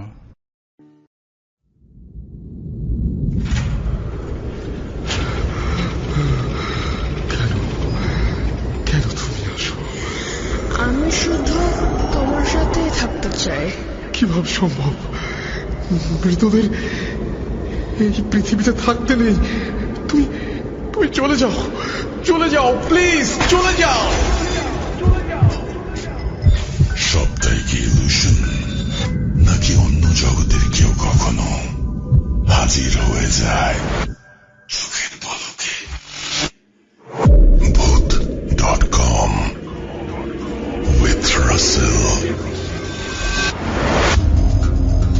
Welcome back. আপনাদের সবাইকে আরো একবার স্বাগত জানাচ্ছি। আমি রাসেল। আশা করছি আপনারা সবাই ভালো আছেন এবং ভালোর দলে আছেন। আমিও ভালো আছি এবং ভালোর দলে আছি, কারণ লাস্ট অডিও ক্লিপের পরে আমার মনটা, অডিও ক্লিপ বলছি, লাস্ট আসলে যে আমরা ইমেলটা পড়লাম, এই ইমেলের পরে আসলে মনটা অনেক বেশি ভালো হয়ে গেছে। এবং সত্যি কথা বলতে এইরকম ইমেলই আমরা চাই। এরকম ইমেল প্রচুর প্রচুর প্রচুর রকমের আমাদের কাছে পাঠিয়ে দিন, এবং আমরা আশা করছি যে এইরকম ইমেল যত বেশি পাবো তত বেশি আমাদের ভূত.com সমৃদ্ধ হবে। আমরা চলে যাব আমাদের পরবর্তী ঘটনায়। এইবারে কিন্তু একটি অডিও ক্লিপ। আশা করছি এই অডিও ক্লিপটি আপনাদের ভালো লাগবে। আমাদেরকে লিখুন। আমাদের ইমেল অ্যাড্রেস হচ্ছে russell.bhoot.com@gmail.com। আমাদের ফেসবুক পেজ হচ্ছে www.facebook.com/russell.স্বাধীন। আমরা চলে যাচ্ছি আমাদের পরবর্তী ঘটনায়।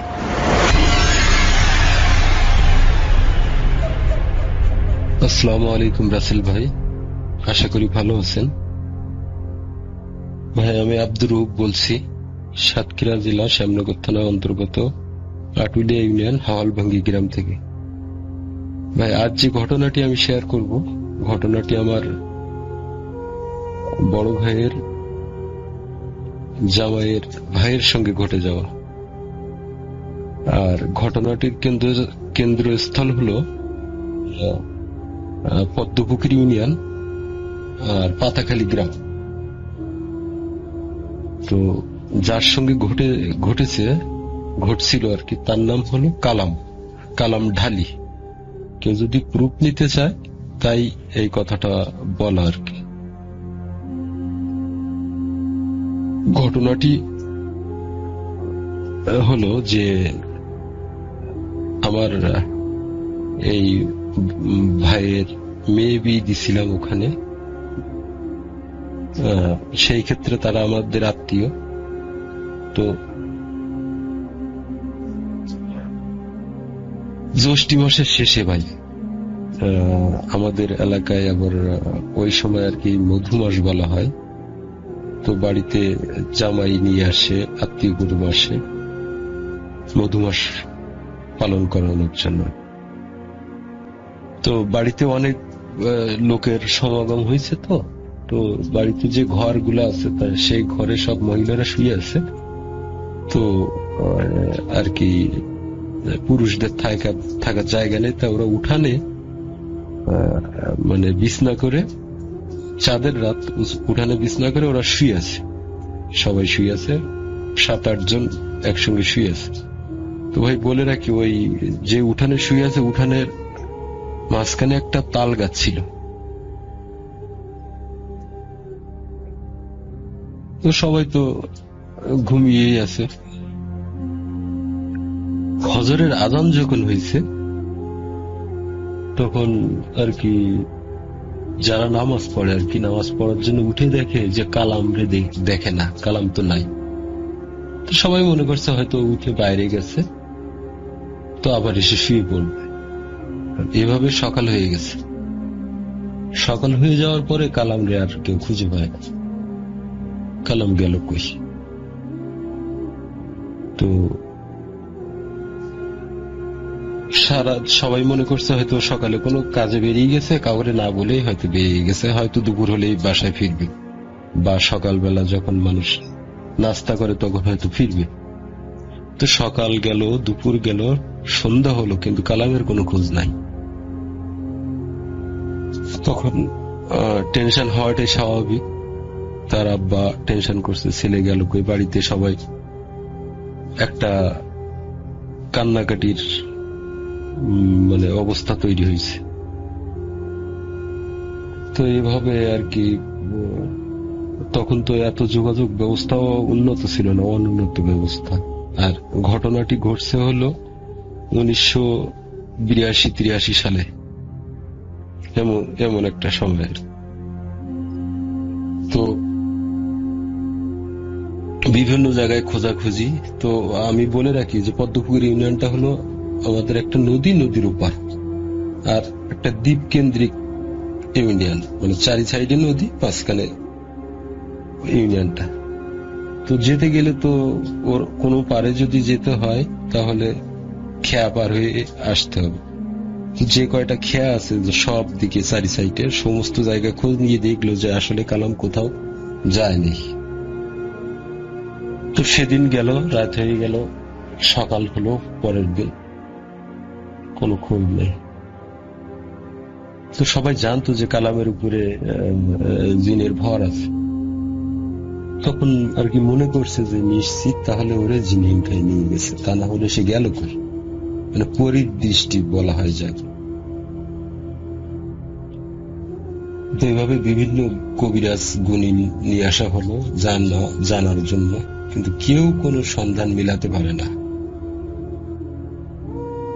তো ভাই আমাদের এলাকায় নাম করা কবিরাজ গুণী ছিল আমার খালু জিয়াদ পাড়, তাদের পদবি ছিল পাড়। তো ওরা আর কি আমাদের বাড়িতে আসছে, এসে বলছে এই ঘটনা, ওকে তো পাওয়া যাচ্ছে না, তোমাদের বাড়িতে আসছে কিনা তাই খোঁজ নিতে এলাম।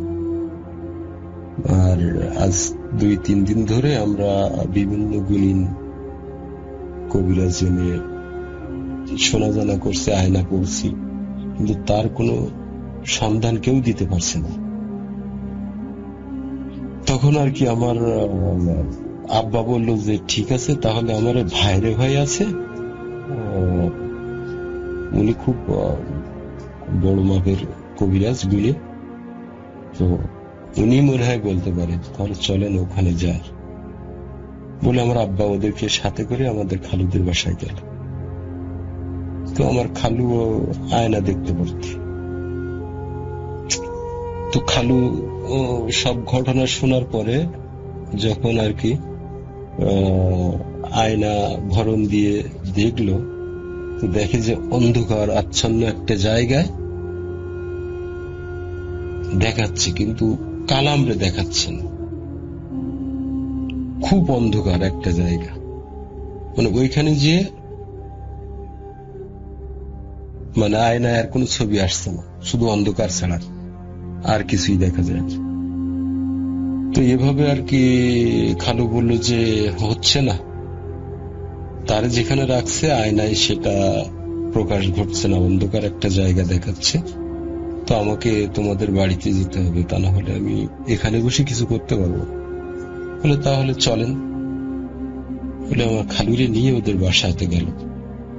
যাওয়ার পরে ওই রাত্রে আমার খালু যখন আর কি আসনে বসলো, আসনে বসার পরে আমার খালুর কাছে জিন ছিল, তাদের ডেকে বলল যে কালামরে কই নিয়ে গেছে, কই আছে, এই সন্ধানটা আমাকে এনে দে।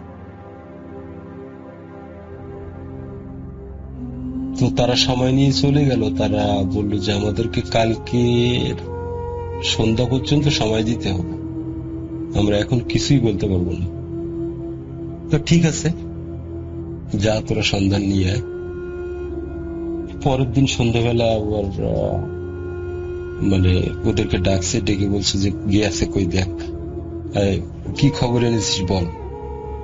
তখন বললো যে কালামরে নিয়ে গেছে একটা সাগর পার, আর যেখানে তাকে রাখছে ঘন একটা জঙ্গল, জঙ্গলের ভিতরে গাছের উপরে তাকে বেঁধে রাখা আছে। তখন খালু বলছে যে যারা নিয়ে গেছে ওদেরকে হাজির কর। তো বলছে ওরে তো আসলে কোনো পুরুষ জিন নিয়ে যায় নাই, ওরে মহিলা জিনে নিয়ে গেছে, 3 জন মহিলা জিন ওরে নিয়ে আটকে রাখছে। তো বলছে যে ওদেরকে ডাক। যখন বলছে আর কি ওরা যে বলবে আমাদের সময় দিন, আমরা ডেকে নিয়ে আসছি। ওদের 3 জনের ভিতরে ওদের যে প্রধান তাকে ডেকে নিয়ে আসছে, মানে সে আসছে, আর অন্য 2 জন আসেনি। তো তখন বলছে যে এসে যখন সালাম দিছে, বললো আমার খালু বললো যে কি কালামরে কেন নিয়ে গেছিস? তখন বলছে যে ওরে আমাদের খুব ভালো লাগে, তাই আমরা নিয়ে গেছি, ওকে আর আমরা দেব না। তো আমার খালু বলছে ওকে তো তোদের দেয়া লাগবে। তো বলছে না, আমরা দেব না, আপনার যদি কিছু করার থাকে আপনি করে নেন। তখন সে গুণীন মানুষ, সে কি করলো না করলো, তখন এসে বলছে গুরু আমাদের ভুল হয়ে গেছে, তা আমরা ওকে ফেরত দেব, আপনি আমাদের আর টর্চারিং করেন না। তাহলে ফেরত দিবি যখন ওকে নিয়ে আয়। বলে যে না, আমাদের একটা অনুরোধ আপনাকে রাখতে হবে। তো বলেছে কি? তো ওকে আজ 4 দিন হলো আমরা নিয়ে গেছি, তো ওকে আমরা ফেরত দেব 1 মাস 15 দিন পরে, মানে এখনো 1 মাস 11 দিন পরে ওকে আমরা ফেরত দেব। যদি জোর করেন তাহলে কালামের লাশও আপনারা খুঁজে পাবেন না। তো আর কি আমার খালু বলে যে ঠিক আছে, তাহলে কথা দে, প্রতিশ্রুতি দে যে তোরা 1 মাস 11 দিনের পরে ওকে ফেরত দিয়ে যাবি।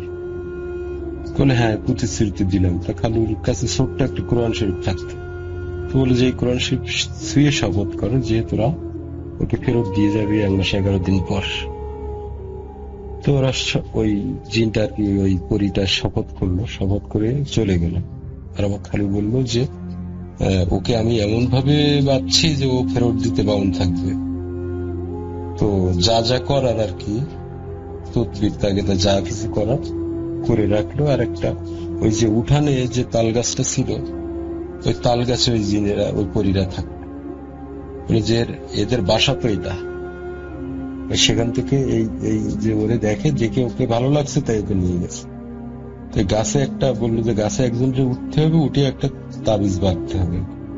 তো তাবিজ বেঁধে দিচ্ছে, দেওয়ার পরে খালু চলে আসছে, বললো যে আপনারা বিচলিত হেন না, ওরে মারবে না, ওরে ফেরত দিতে চাইছে, ফেরত দেবে। তো 1 মাস বললো যে আমি 1 মাস 10 দিন মানে 11 দিন যেদিন ওই দিন আমি আসবো বলে 1 মাস 10 দিনের মাথায় আর কি আমার খালু গেল। যাওয়ার পরে খালু বা ওই বাড়িতে যে যা কিছু দেখলো বুঝলো যে না ওকে ফেরত দিয়ে যাবে। তো আর খালু আর ওদেরকে উত্ত্যক্ত করলো না। তো রাত্রে ঘুমিয়ে আছে, রাত 2টা-3টার দিকে তাল গাছের উপরে মানুষের কান্নার আওয়াজ শোনা যায়। তখন আর কি সবাই জেগে গেছে, যেহেতু ছেলেটা হারিয়ে গেছে। মায়ের মন তো, মা বাবা সবাই ভালো ঘুম হওয়ার কথা না। তো ছেলের কণ্ঠে কান্না যখন শুনছে তখন আর কি মানে সবাই জেগে গেছে, জেগে যে বলছে যে কালাম কাচ্ছে, কালাম বা ফিরে আসছে। তো সবাই তখন আর কি টর্চ নিয়ে আলো নিয়ে খুঁজছে, তো কালাম আসছে তো কই। তো সবাই খেয়াল করলো যে না, তাল গাছের মাথার উপরে কাঁদে। টর্চ মেরে দেখে যে কালাম তাল গাছের উপরে। তখন আর কি ওকে মই দিয়ে নামানো হলো। নামানোর পরে আর কি আমার খালু ওই দিন আর কি পানি পড়ে ওই রাত্রে ওকে গোসল দেওয়া হলো এবং ওকে তাবিজ দিল। দেওয়ার পর বললো যে ওর কাছে এখন কিছু জিজ্ঞাসা করার দরকার নাই, ও ঘুমাক। তো আর কি ঘুমাইছে। পরের দিন ও উঠছে 12টার দিকে, বললো যে ওর কেউ ডাকবা না, ওর ঘুম যতক্ষণ না ভাঙবে ওর ডাকার প্রয়োজন নেই। তো 12টার দিকে ওর ঘুম ভাঙছে, ভাঙার পরে আবার গোসল টোসল করে এসে তখন ওরে জিজ্ঞাসা করছে যে তোর সাথে কি হয়েছিল, তুই ছিলি কই এতদিন? তখন ওই কালামই বলল যে আমি যে কইছিলাম আমি নিজেও জানি না, কিন্তু একটা গাছের সঙ্গে আমাকে বেঁধে রাখতো, খুব ঘন জঙ্গল, মানে সূর্যের আলো দেখা যায় না এমন একটা জায়গা। তো আমার যখন ক্ষুধা লাগতো ওরা আমারে খাওয়াই যেত, আবার আমার ওই গাছের সঙ্গে বেঁধে রাখতো। আর আমার যখন প্রস্রাব বা বাথরুমের হতো তখন আমি চিল্লাইলে কাউরে না কাউরে পাইতাম, তখন আমারে নিয়ে আবার বাথরুম করিয়ে আমাকে আবার ওই গাছের উপরে বেঁধে রাখত।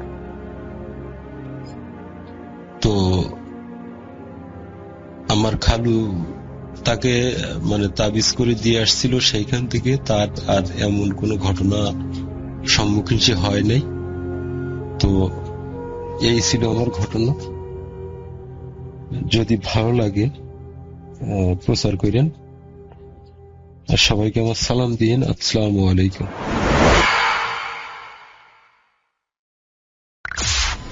শুনুন স্বাধীন podcast.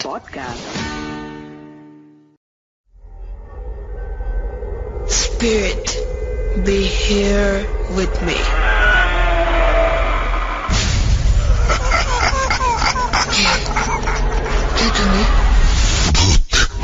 Bhoot.com. The fear returns with Russell.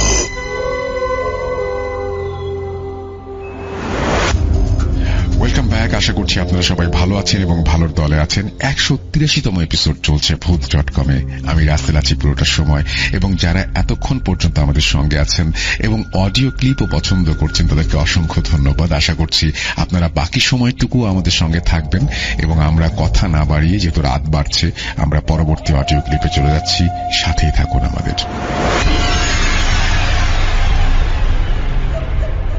আসসালামু আলাইকুম রাসেল ভাই, আশা করি ভালো আছেন। তাই জিজ্ঞাসা করিলাম না কেমন আছেন। ঘটনায় যাওয়ার আগে আমি বাসার বর্ণনাটা দিয়ে নেই, তাহলে বুঝতে অসুবিধা হবে না ঘটনাটি। আমার বাসা হচ্ছে ঢাকা জেলার ধামরাই থানার গাঙ্গুটিয়া ইউনিয়নের দক্ষিণ হাতকুড়া গ্রামে। তো আমার নাম মোহাম্মদ হানিফ, আমার নাম। আর আমার ঘটনাটি আমার নানুর সাথে ঘটে যাওয়া একটি ঘটনা। আমার নানা যেভাবে আমাকে বলেছে আমি সেভাবে বলার চেষ্টা করছি। তো আমার বাসার বর্ণনা আছে হাইওয়ে থেকে আমাদের বাসা সময় লাগে 10 মিনিট সময়। হাইওয়ে পাশে আমাদের বাসা। তো আমার নানা একদিন আমাদের বাসায় আসে। তো আমার নানা কিছুদিন আগে সেপ্টেম্বর মাসের 1 তারিখে হবে এরকম। তো আমার নানা যখন আমাদের বাসায় আসে, তো ভাই আমার নানা আপন নানা না হলেও আমার আপন নানার মতোই, আমার চাচাতো ভাইয়ের নানা, আমারও নানা লাগে। তো ঘটনায় চলে যাই। আমার নানা যে বলেছেন আমি সেভাবে বলার চেষ্টা করেছি। ঘটনাটি আজ থেকে ভাই 40 থেকে 50 বছর আগে। তখন আমার নানা সবে মাত্র আমার নানিকে বিয়ে করেছেন। বিয়ের কিছু মাস কেটে যাওয়ার পর কোনো সমস্যা হয় নাই। এরপর একদিন আমার নানার এক গ্রাম থেকে ধান কাটার জন্য আমার নানাকে বলার জন্য আসে যে ধান কেটে দিতে হবে, মানে গৃহস্থের বাসায় থেকে কাজ করতে হবে। তো আমার নানা যেভাবে সেই কাজ, তো তাকে কথা দিচ্ছে যে আচ্ছা ঠিক আছে আমি যাবো, সমস্যা নাই। কথা দিয়েছে যে যাবো, সমস্যা নাই ধান কাটার জন্য। তো ধান কাটার সিজনে আমার নানা যখন তাকে কথা দিয়েছে, তো সেখানে আমার নানার বন্ধু, তারপর আমার নানার বন্ধু যারা ছিলেন তাদেরও বলেছে যে ধান কাটার জন্য। তো আমার নানার বন্ধু বলছে ঠিক আছে তাহলে যাব। আমার নানার বন্ধুরা ছিলেন 2 জন গেছিলেন, আর আমার নানা গেছিলেন 3 জন। এরপর গৃহস্থের বাসায় যাওয়ার সময় কোনো সমস্যা হলো না। তো নানাকে বুঝিয়ে দিয়ে গেলেন গৃহস্থের বাসায় একদিন কাজ করার পর এরপর ঘটনাটি ঘটে। তো ভাই গৃহস্থের বাসায় যে ক্ষেত যে থাকে, ক্ষেতের পাশে একটি ছাউনির মতো আর কি ঘরের মতো করে রাখা হয়, যাতে কাজটা শেষ করে খাওয়া দাওয়া এখানে করা যায়। এরকম একটু রেস্ট নেওয়ার মতো আর কি একটা ছাউনি বানানো হয়ে থাকে। তো গ্রামে যারা থাকে তারা মোটামুটি চিনবে, যারা থাকে যারা বলতে পারবে, ওরকম ভাবে থাকে। তো আজ থেকে 40 থেকে 50 বছর আগে তো জানেনি ভাই তখন কিরকম একটাই। তো সবাই খেতে বসছিলেন, কাজটা শেষ করে খেতে বসছিলেন। তো খাওয়া দাওয়া শেষ করে যখন কাজটা সম্পূর্ণ শেষ করার পর আমার নানা এখানে কাজ শেষ করার পরে আমার নানা আবার একটু কি করলেন, সন্ধ্যার পরে আর কি ওখানে ছিলেন সবাই মিলে। তো সন্ধ্যার পরে সবকিছু ঠিকঠাক আছে কিনা এই জন্য দেখার জন্য গেলেন। ওই যেখানে ধান কেটে রাখা হয়েছিল ওই জায়গায় গেলেন। তো আমার নানার একাই গেলেন। তখন আমার নানার বন্ধু বললো যে কই যাস, বললো আসে একটু, এই বলে যেখানে ধান কেটে রাখা হয়েছিল ওইদিকে দেখার জন্য সবকিছু ঠিকঠাক আছে কিনা। আবার দেখলেন যে আমার নানা একটু ঝড়ের মতো একটু রাত তখন সন্ধ্যা নেমে গেছে, ঝড়ের মতো এদিকে আমার নানা খেয়াল করলেন যে একটি কালো অবয়ব ওইখানে আর কি নানা আর কি ইশারার মাধ্যমে ডাকছে। তখন ভাবলেন যে কে হতে পারে, ওখানে হয়তো ছোট ওইখানকার কেউ পোলাবানই হবে, ছোট পোলাবান আছে, এরকম ভাবে হবে কেউ দুষ্টুমি করতেছে মনে হয়। তো কয়েকবার ডাকার পর বললো যে কে। তো ওইখান থেকে কোনো সাউন্ড আসতেছে না। ভাবলেন হতে পারে কেউ ওইখানকার কেউ হবে। এরপর ছোট যখন পোলাপান ওখানে থাকছিল, ভাবলেন যে ওখানে কি কেউ হবে, এইভাবে ডাক জিজ্ঞাসা কি ওখান থেকে কোনো সাউন্ড আসতেছে না। তো ভাই যখনই ভাবলো যে না এটা কোনো মনে হয় ছোট্ট প্লাবন হলে তো কিছু ওইখান থেকে মুভমেন্ট করবে, নড়াচড়া করবে, চলে যাবে, ওখান থেকে করছে না। এরপর রাসেল ভাই যখন ফিরে আসবি মানে ইয়ের দিকে, মানে যখন ওই যে আমার নানা বন্ধু যেখানে মানে ছিলেন, নানার বন্ধুদের পাশে আসবে, তখন পিছনের দিকে একবার তাকানোর জন্য বললো, যে ভাবলো যে তাকাবে কিনা, আছে নাকি এখনো। তখন পিছনের দিকে একটু তাকাইছে, এরপর দেখে কোনো কিছুই নেই, ওখানে কোনো কিছুই নেই। তারপর ভাবলো যে কই গেল, ভালো ছোট পোলা মানে মনে হয়। এরপর যখন আবার সামনের দিকে বন্ধুর মানে আমার বন্ধুরা যেখানে কাজ করতেন ওইখানে চলে গেছেন, মানে যাইতেছে।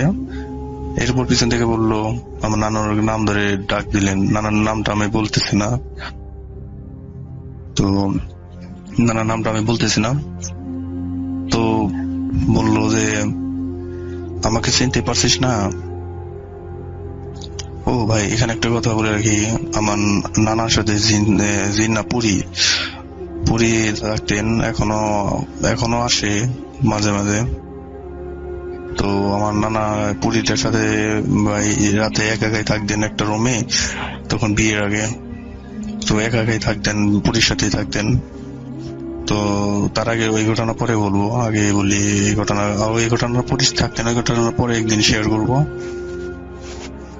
তো আমার নানাকে বললো যে কই যাস, মানে আমাকে চিনতে পারছিস না? আমার সাথে এতদিন থাকছিস, আমার সাথে এই কতদিন থাকছিস। এইভাবে পিছনে থেকে পরে ভাবলো আমার নানা যে না, আর তো কেউ না, ওইটা পুরী হবে। তখন পুরী যখন আসলেন, তখন পিছনের দিকে তাকালেন, দেখলেন পুরী। তো বললেন যে তুই এখন এখানে আসছিস কিসের জন্য, পুরীকে বলে। পুরী আবার উত্তর দিলেন যে আমার সাথে দেখা করিস না কেন? পুরী উত্তর দিলেন যে আমার সাথে দেখা করিস না কেন? আমার নানাকে বললেন। আমার নানা বললেন যে আমি তো দেখা করবো কিভাবে, আমি তো বিয়ে করেছি, এখন আগের মতো তো দেখা করতে পারি না। তো পুরীটা বললো যে বিয়ে করছিস তাতে কি হয়েছে, আমি তো আগে বলেছি, শর্ত দিয়েছিলাম তোকে যে বিয়ের পরে অন্তত মাসে অন্তত আমাকে 4-5 বার আমাকে করতে ডাকতে হবে, মানে আমাকে দেখা করতে হবে আমার সাথে। তো এইভাবে কি যখন পরীক্ষার সাথে আমার নানার কথা হয়, এরপর আমার নানা বললো যে চোখটা বন্ধ কর। আমার নানা বললো কেন, আমি চোখ বন্ধ করবো কেন? তো পরীটা বললো চোখটা বন্ধ কর, তোর কোনো ক্ষতি হবে না, তোর কোনো ক্ষতি হবে না, তুই চোখটি বন্ধ কর। তো আমার ওইভাবে আমার নানু চোখ বন্ধ করলেন। এরপরে আমার নানার হাতে যখন আমার নানার হাত যখন ধরলেন, পুরীটা যখন ধরলেন, তখন দেখতে পেলেন এত ঠান্ডা, এবং এত ঠান্ডা স্রোত, মানে খুব ঠান্ডা একদম।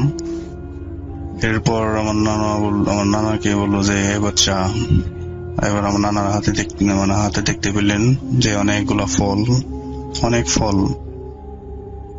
এই মানে হাতে ফল দেওয়ার জন্য হাতে 2-3টা ফল দিয়েছে, আর নিচে একটা ফল রেখে দিয়ে হয়েছে যাতে ওইটা খাওয়ার পরে নিচে থেকে খেতে পারে আমার নানু।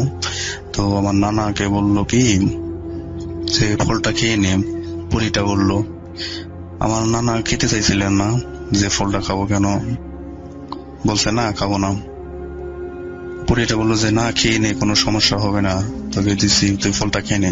কিছুক্ষণ কথা বলার পরে কোনো খাইতে চাইছিলেন না আমার নানা বললেন যে না, ফলটা খাবো না। তারপরে বললো যে অনেক জোরাজোরি করার পরে বললো আচ্ছা ঠিক আছে খাচ্ছি। পরে মানে মুখে দেওয়ার সাথে সাথে অনেক এরকম ফল আমার নানা কখনোই খায়নি, এতটা মজা, মানে সুস্বাদু, মানে এতটাই মজা যে আমার নানা এর আগে কখনো এই ফলটি মানে খায়নি। এরপরে কিছুক্ষণ কথা বলার পর অনেক ফল মানে খেলেন আমার নানা পুরীটার কাছ থেকে। এরপর আমার নানা আমার নানা যে বন্ধু আছে তারা খুঁজতে বের হয়েছে যে কোথায় গেল, তাকে খোঁজার জন্য। তো লাইট মেটে তখন আমার নানাকে খুঁজতে আসছিলেন, এমন সময় দেখতে পেলেন যে টের পেলেন পুরীটা যে কেউ আসতেছে। তখন আমার নানা বললো যে আচ্ছা তুমি এখন চলে যাও, আমি তোমার সাথে দেখা করবো পরে, কিন্তু আপাতত এখন আর কি দেখা করবো না। তো বুড়িটা বললো আচ্ছা ঠিক আছে যাবো, কিন্তু আর কবে দেখা হবে? বললো আচ্ছা ঠিক আছে, আমি তোমাকে দেখা করবো, খুব শীঘ্রই দেখা হবে। এরপরে কোনো মানে ওইখান থেকে দুজনে কথা বলার পরে ওখান থেকে বুড়িটা চলে গেল আর কি, চলে গেলেন। এরপর ফল খাওয়া শেষ, ফলগুলো খেয়ে তারপর আমার নানা বন্ধু হাতে লাইট নিয়ে আমার নানাকে খুঁজতে বের হলেন। খুঁজতে খুঁজতে দেখতে পেলেন যে আমার নানু ওই বাজারের পাশেই ওইখানেই। আমার নানা বললো যে আমার নানাকে বললো আমার নানার বন্ধু যে তুই এখানে কি করিস? আমার নানা বললো যে না, এমনি দেখার জন্য আসছিলাম সবকিছু ঠিকঠাক আছে কিনা, ধান কেটে রাখা হয়েছে, যদি কোনো প্লাবান বা কোনো ছেলে মানে কোনো কেউ যদি নিয়ে যায়, ধান কেটে রাখা হয়েছিল, যদি কেউ রেখে নিয়ে যায় ওখান থেকে। তো ভাবলো আচ্ছা ঠিক আছে চল বাসায় চল, বাসায় মানে গৃহস্থের বাসায় যেতে বলছে। সবকিছু ঠিক করে একসাথে রাতের খাওয়াটা করে শুয়ে পড়েছে। তো ঘটনাটা কারোর সাথে শেয়ার করে নাই আমার নানা কারোর সাথে শেয়ার করে নাই, ওই যে আমার নানার বন্ধুদের সাথে কোনো শেয়ার করে নাই যে আমার সাথে এই ঘটনা ঘটছে। তো কিছুদিন কেটে যাওয়ার পর সবকিছু ঠিকঠাক মানে বাসায় গৃহস্থের বাসায় সবকিছু ধান টান মারাই করে সবকিছু ধান টান মানে ঝেড়ে ঝুড়ে মেশিন, এখন তো মেশিন অনেক হয়েছে, মানে ওই সময় তো মেশিন ছিল না। তো সবকিছু ধান টান মারাই দিয়ে তারপর আপনার গৃহস্থের বাসায় সবকিছু দিয়ে বাসায় চলে আসে। আমার নানা বাসায় চলে আসার পর কিছুদিন ভালোই যায়। তারপরে আমার নানা বলে যে আমার সাথে যে এখনো পড়ি আসে, কথা হয় মাঝে মাঝে। তখন আমার নানু বলে যে এখনো পুরীটা কেন আসে, এভাবে বললো আমার নানুকে। তখন বলে যে না, অনেকদিন সাথে মানে পুরীটার সাথে আমার নানার সম্পর্ক এখনো, কিন্তু থাকে এরকম ভাবেই, মাঝে মাঝে আসে মাঝে মাঝে থাকে। তখন আমার নানু বললো যে পুরীটা কিন্তু এখনো কিসের জন্য আসলো? তখন বললো যে না, পুরীটার সাথে নানার যে তো অনেক দিনের সম্পর্ক ছিল, এজন্য নানা বললো আচ্ছা ঠিক আছে ভালো। তো কিছুদিন কেটে যাওয়ার পর আমার নানার একদিন বন্ধুর সাথে দেখা হয়, আমার নানার বন্ধুর সাথে দেখা হয়। তো নানার বন্ধু একদিন বললো যে বন্ধু অনেকদিন ধরে তো মাছ ধরতে যায় না, তো বললো যে মাছ ধরতে কবে যাবি? তো আমার বন্ধু বললো যে আর তখন একটা কথা বলে রাখি ভাই, আমার নানার তখন হইলো হচ্ছে যে মাছ ধরার প্রতি ছিল, মাছ ধরার প্রতি আমার নানার একটা নেশার মতে বলতে পারেন যে নেশার ছিল। তো তখন হচ্ছে আমার নানাকে বললো ঠিক আছে তাহলে কবে যাবি? আমার নানু বললো। তো আমার নানা বললো যে ওকে ঠিক আছে, তাহলে রাত্রে গেলে ভালো হয়, রাত্রে যাবে। তো ডান পিঠে থাকার কারণে তখন আমার নানা রাজি হলেন যে যাবে, রাতে যাবে। তো যে কথা সেই মানে কাজ, সে কথা সরি। তো আমার নানা বললো যে কোথায় যাবি, মানে কোন ক্ষেতে যাবি না কোনো পুকুরে যাবি? তখন বললো যে একটা পুকুর হবে, পুকুর হচ্ছে যে একটা ওই কাঠবাগানের মতো, কাঠবাগানের ভিতরে যেতে হবে। কাঠবাগানের ওই পাশেই হচ্ছে আমার নানা যে বললো, মানে কাঠবাগানের ওই জায়গায় বলে শুনেছি নানার কাছ থেকে। কাঠবাগানের পাশেই একটা পুকুরের মতো, এখানে মাছ ধরতে যাবে। তো আমার নানা রাজি হয়ে গেলেন। তো বললেন যে কয়টার দিকে যাবি? বললো রাতে। তখন ভাই এখানে কথা বলে, তখন তোর ঘড়ি ছিল না। তখন বললো যে আচ্ছা ঠিক আছে, মানে ঘড়ি আমার নানার হাতে ঘড়ি ছিল না, হাতে কোনো কয়েকজনের হাতে। তো খেয়ে দিয়ে আমার নানায় খেয়ে দিয়ে তারপরে ওই আমার নানার বন্ধুর সাথে একসাথে একসাথে হচ্ছে ইয়ের জন্য ডেকে তারপরে একসাথে মানে টেটা নিয়ে মাছ ধরতে যাচ্ছিলেন, যাওয়ার জন্য রওনা হলেন। তো বললেন যে এখন যে যাবি কোন মানে কার ইয়ে যাবি, কাঠবাগান তো ওখানে 2টা ছিল, কোনখানে যাবি? তখন আমার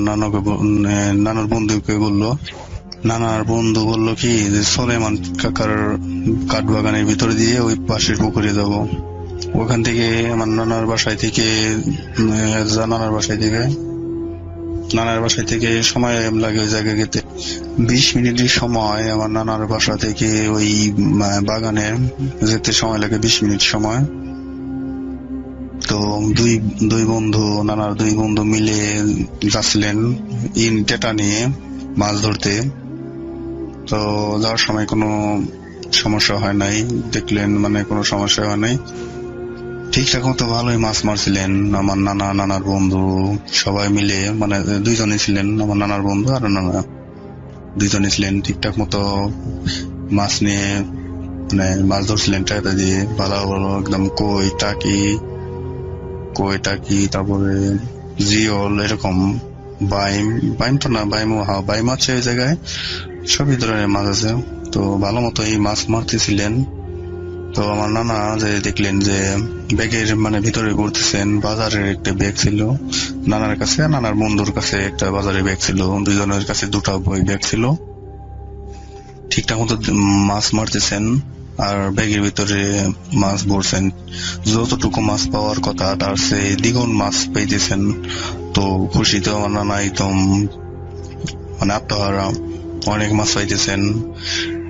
তো আমার নানা দেখতে পেলেন যে এত মাছ মারতেছেন, তো মানে ব্যাগটা তো ওজন হচ্ছে না, ব্যাগটা তো ওজন হওয়ার কথা। তো টর্চ লাইট যখন মারতে যখন দেখলেন ব্যাগের ভিতরে, ভাই বিশ্বাস করবেন না ভাই, একটি মাছও নেই। আমার নানা তো দেখে একদমই অবাক যে মাছ কোথায় গেল, মাছ এত মাছ মারলাম, এখন এই মাছ কোথায় গেল? মাছটি যদি এখানে থাকে তাহলে এখানে থাকবে, এখান থেকে তো উধাও হওয়ার কোনো চান্স নাই বললো। এইভাবে যখন দেখলেও একটি মাছও পাচ্ছে না, আবার দেখলেন বাসায় থেকে চেক দিয়েছিলেন যে ঠিকঠাক আছে কিনা, একদম ঠিকঠাক আছে কিনা, ব্যাগ কোথাও ছিঁড়া আছে কিনা, সম্পূর্ণ ঠিকঠাক নিয়ে এসেছিল বাসায় থেকে। তাহলে মাছকে তো কোনো মানে মাছ কেন কোথায় যাবে, এইভাবে দেখতে পরে আমার নানাকে বললো, নানার বন্ধুকে বললো, নানার বন্ধুর নামটা আমি বলতে চাচ্ছি না, সত্য নাম দিলাম জব্বার।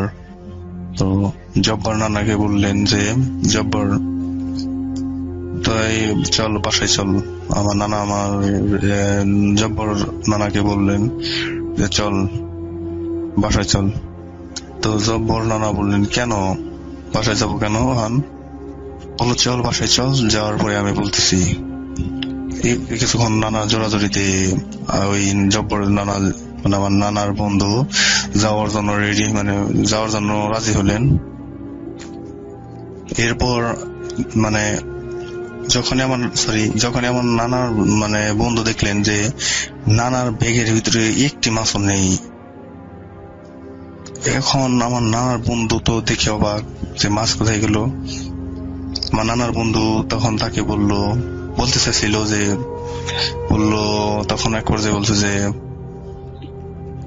বন্ধু চল বাসায় চল। ওই আমার নানার বন্ধুই বলতেছে চল বাসায় চল। তখন ব্যাগ কিন্তু দুজনের হাতে মানে ছিল। তখন দুজনে একটু কথা বলার পর্যায়ে বললো যে বন্ধু মাছ তো পাইছিস তো কতরে পাইছিলি? বললো যে এখন আর দেখাবো না, চল বাসায় যে দুজনেরা দেখবো। তো এইভাবে বলার পরে দুজনের কাছে ঠিক আছে চল বাসায় চল। এরা ওইখানে আর ব্যাগ দুজনে খুলে নাই যে দেখবে যে মাছ কিরকম হয়েছে কি হয় নাই। তখন বললো চল বাসায় যে চল দুজনেরা দেখবো কার কতরে মাছ পেয়েছি। তো এইভাবে যখন ওখান থেকে আসার জন্য প্রস্তুতি হলেন, হাতে একটি টর্চ নিয়ে তখন আগেকার যে টর্চ ছিলেন ওইগুলো হাতে একটা ব্যাটারি চালিত, তো এরকম টর্চ নিয়ে আসছিলেন।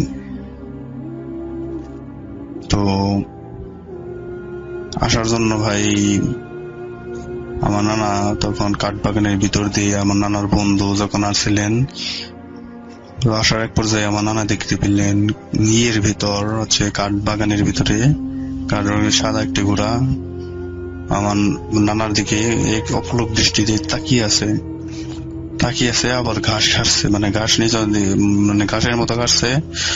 ওই সময় ভাই দেখতে পেলেন যে ঘাসের মতো এই সাদা ওয়েবটি মানে নানার ঘোড়া দেখতে পেলেন, আবার নানা দেখে তাকিয়ে আছে ভাবি।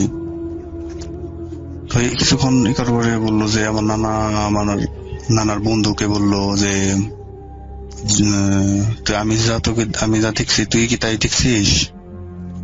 তখন বললো যে কি দেখছিস? এরপর বললো চল বাসায় চল। তখন মানে বললো কি দেখছিস বল। তখন আমার নানাকে বললো যে আমার নানার বন্ধুকে বললো চল পরে বলবো। এরপরে যখন হাঁটার মানে ব্যাগ নিয়ে আর লাইট নিয়ে আর এগুলো নিয়ে হাঁটার জন্য ভিতর দিয়ে যাচ্ছে, আবার এরপরে ভাবলো যে আচ্ছা দুজনে তো আছি, মানে ওই আমার নানার বন্ধু তো দেখে নাই, ওই আমার নানাই তো দেখছে, দেখি আরেকবার দেখি ঘোড়াটা এখন আছে না নাই।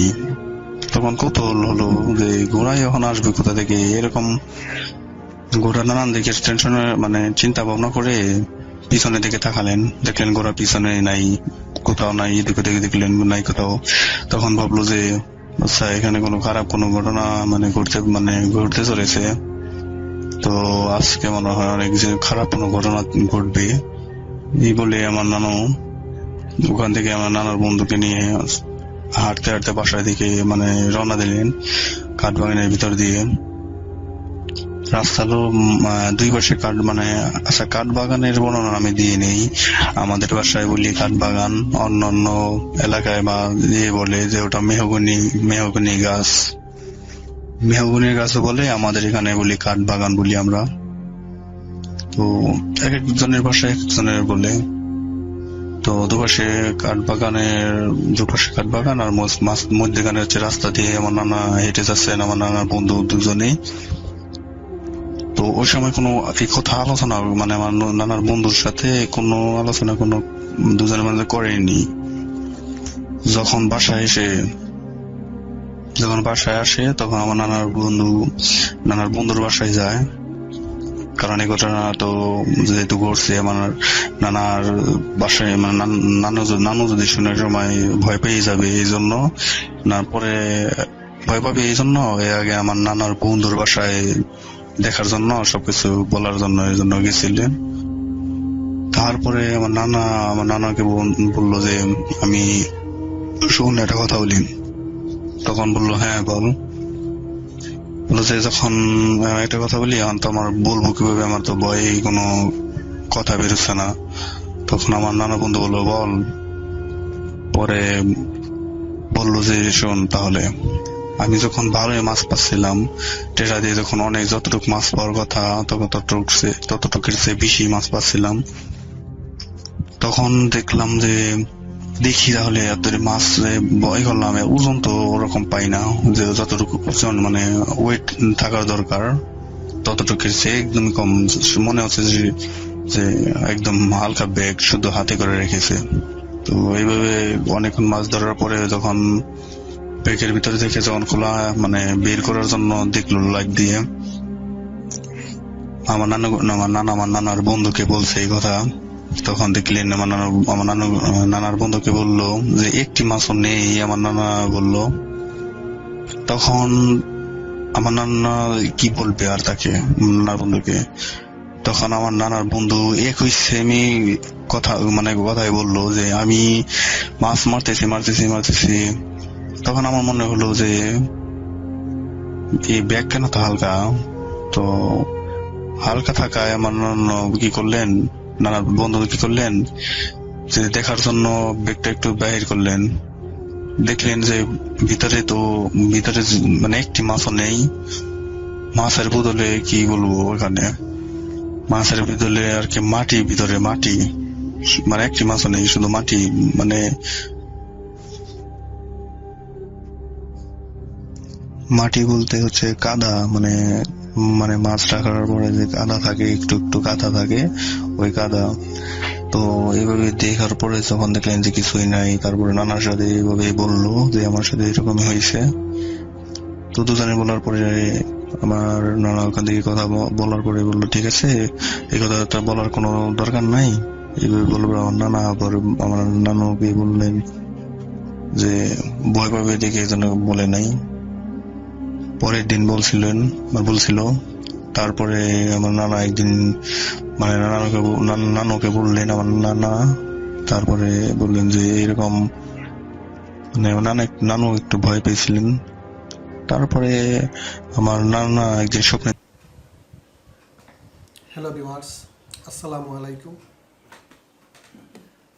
আপনাদের জন্য খুব সুন্দর একটা ভিডিও নিয়ে আসছে। আশা করি এটা দেখার পর অনেক কিছু শিখতে পারবেন।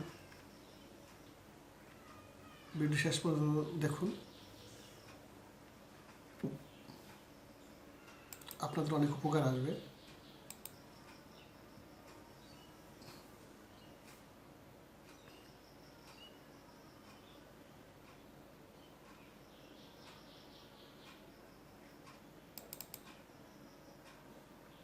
The line tonight. Uruguay completed a perfect group stage that includes national start. Can the 17-year-old lead Brazil into 22 World Cup?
এটা হলো বর্গ নির্ণয়।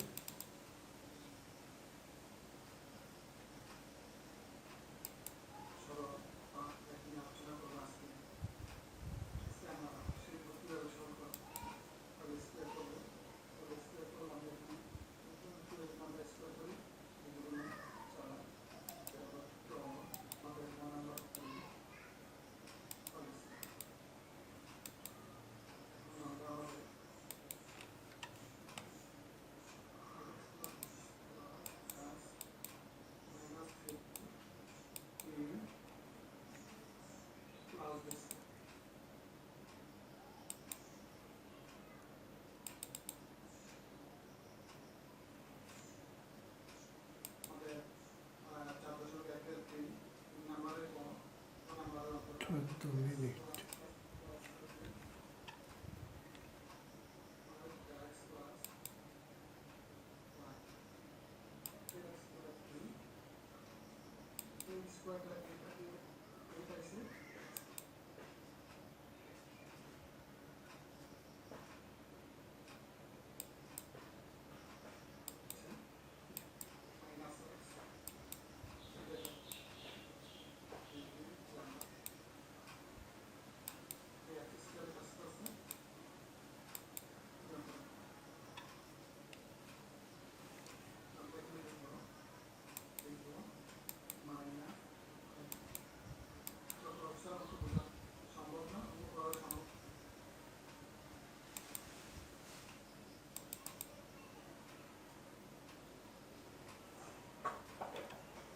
আচ্ছা, 18 মিনিট।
Okay.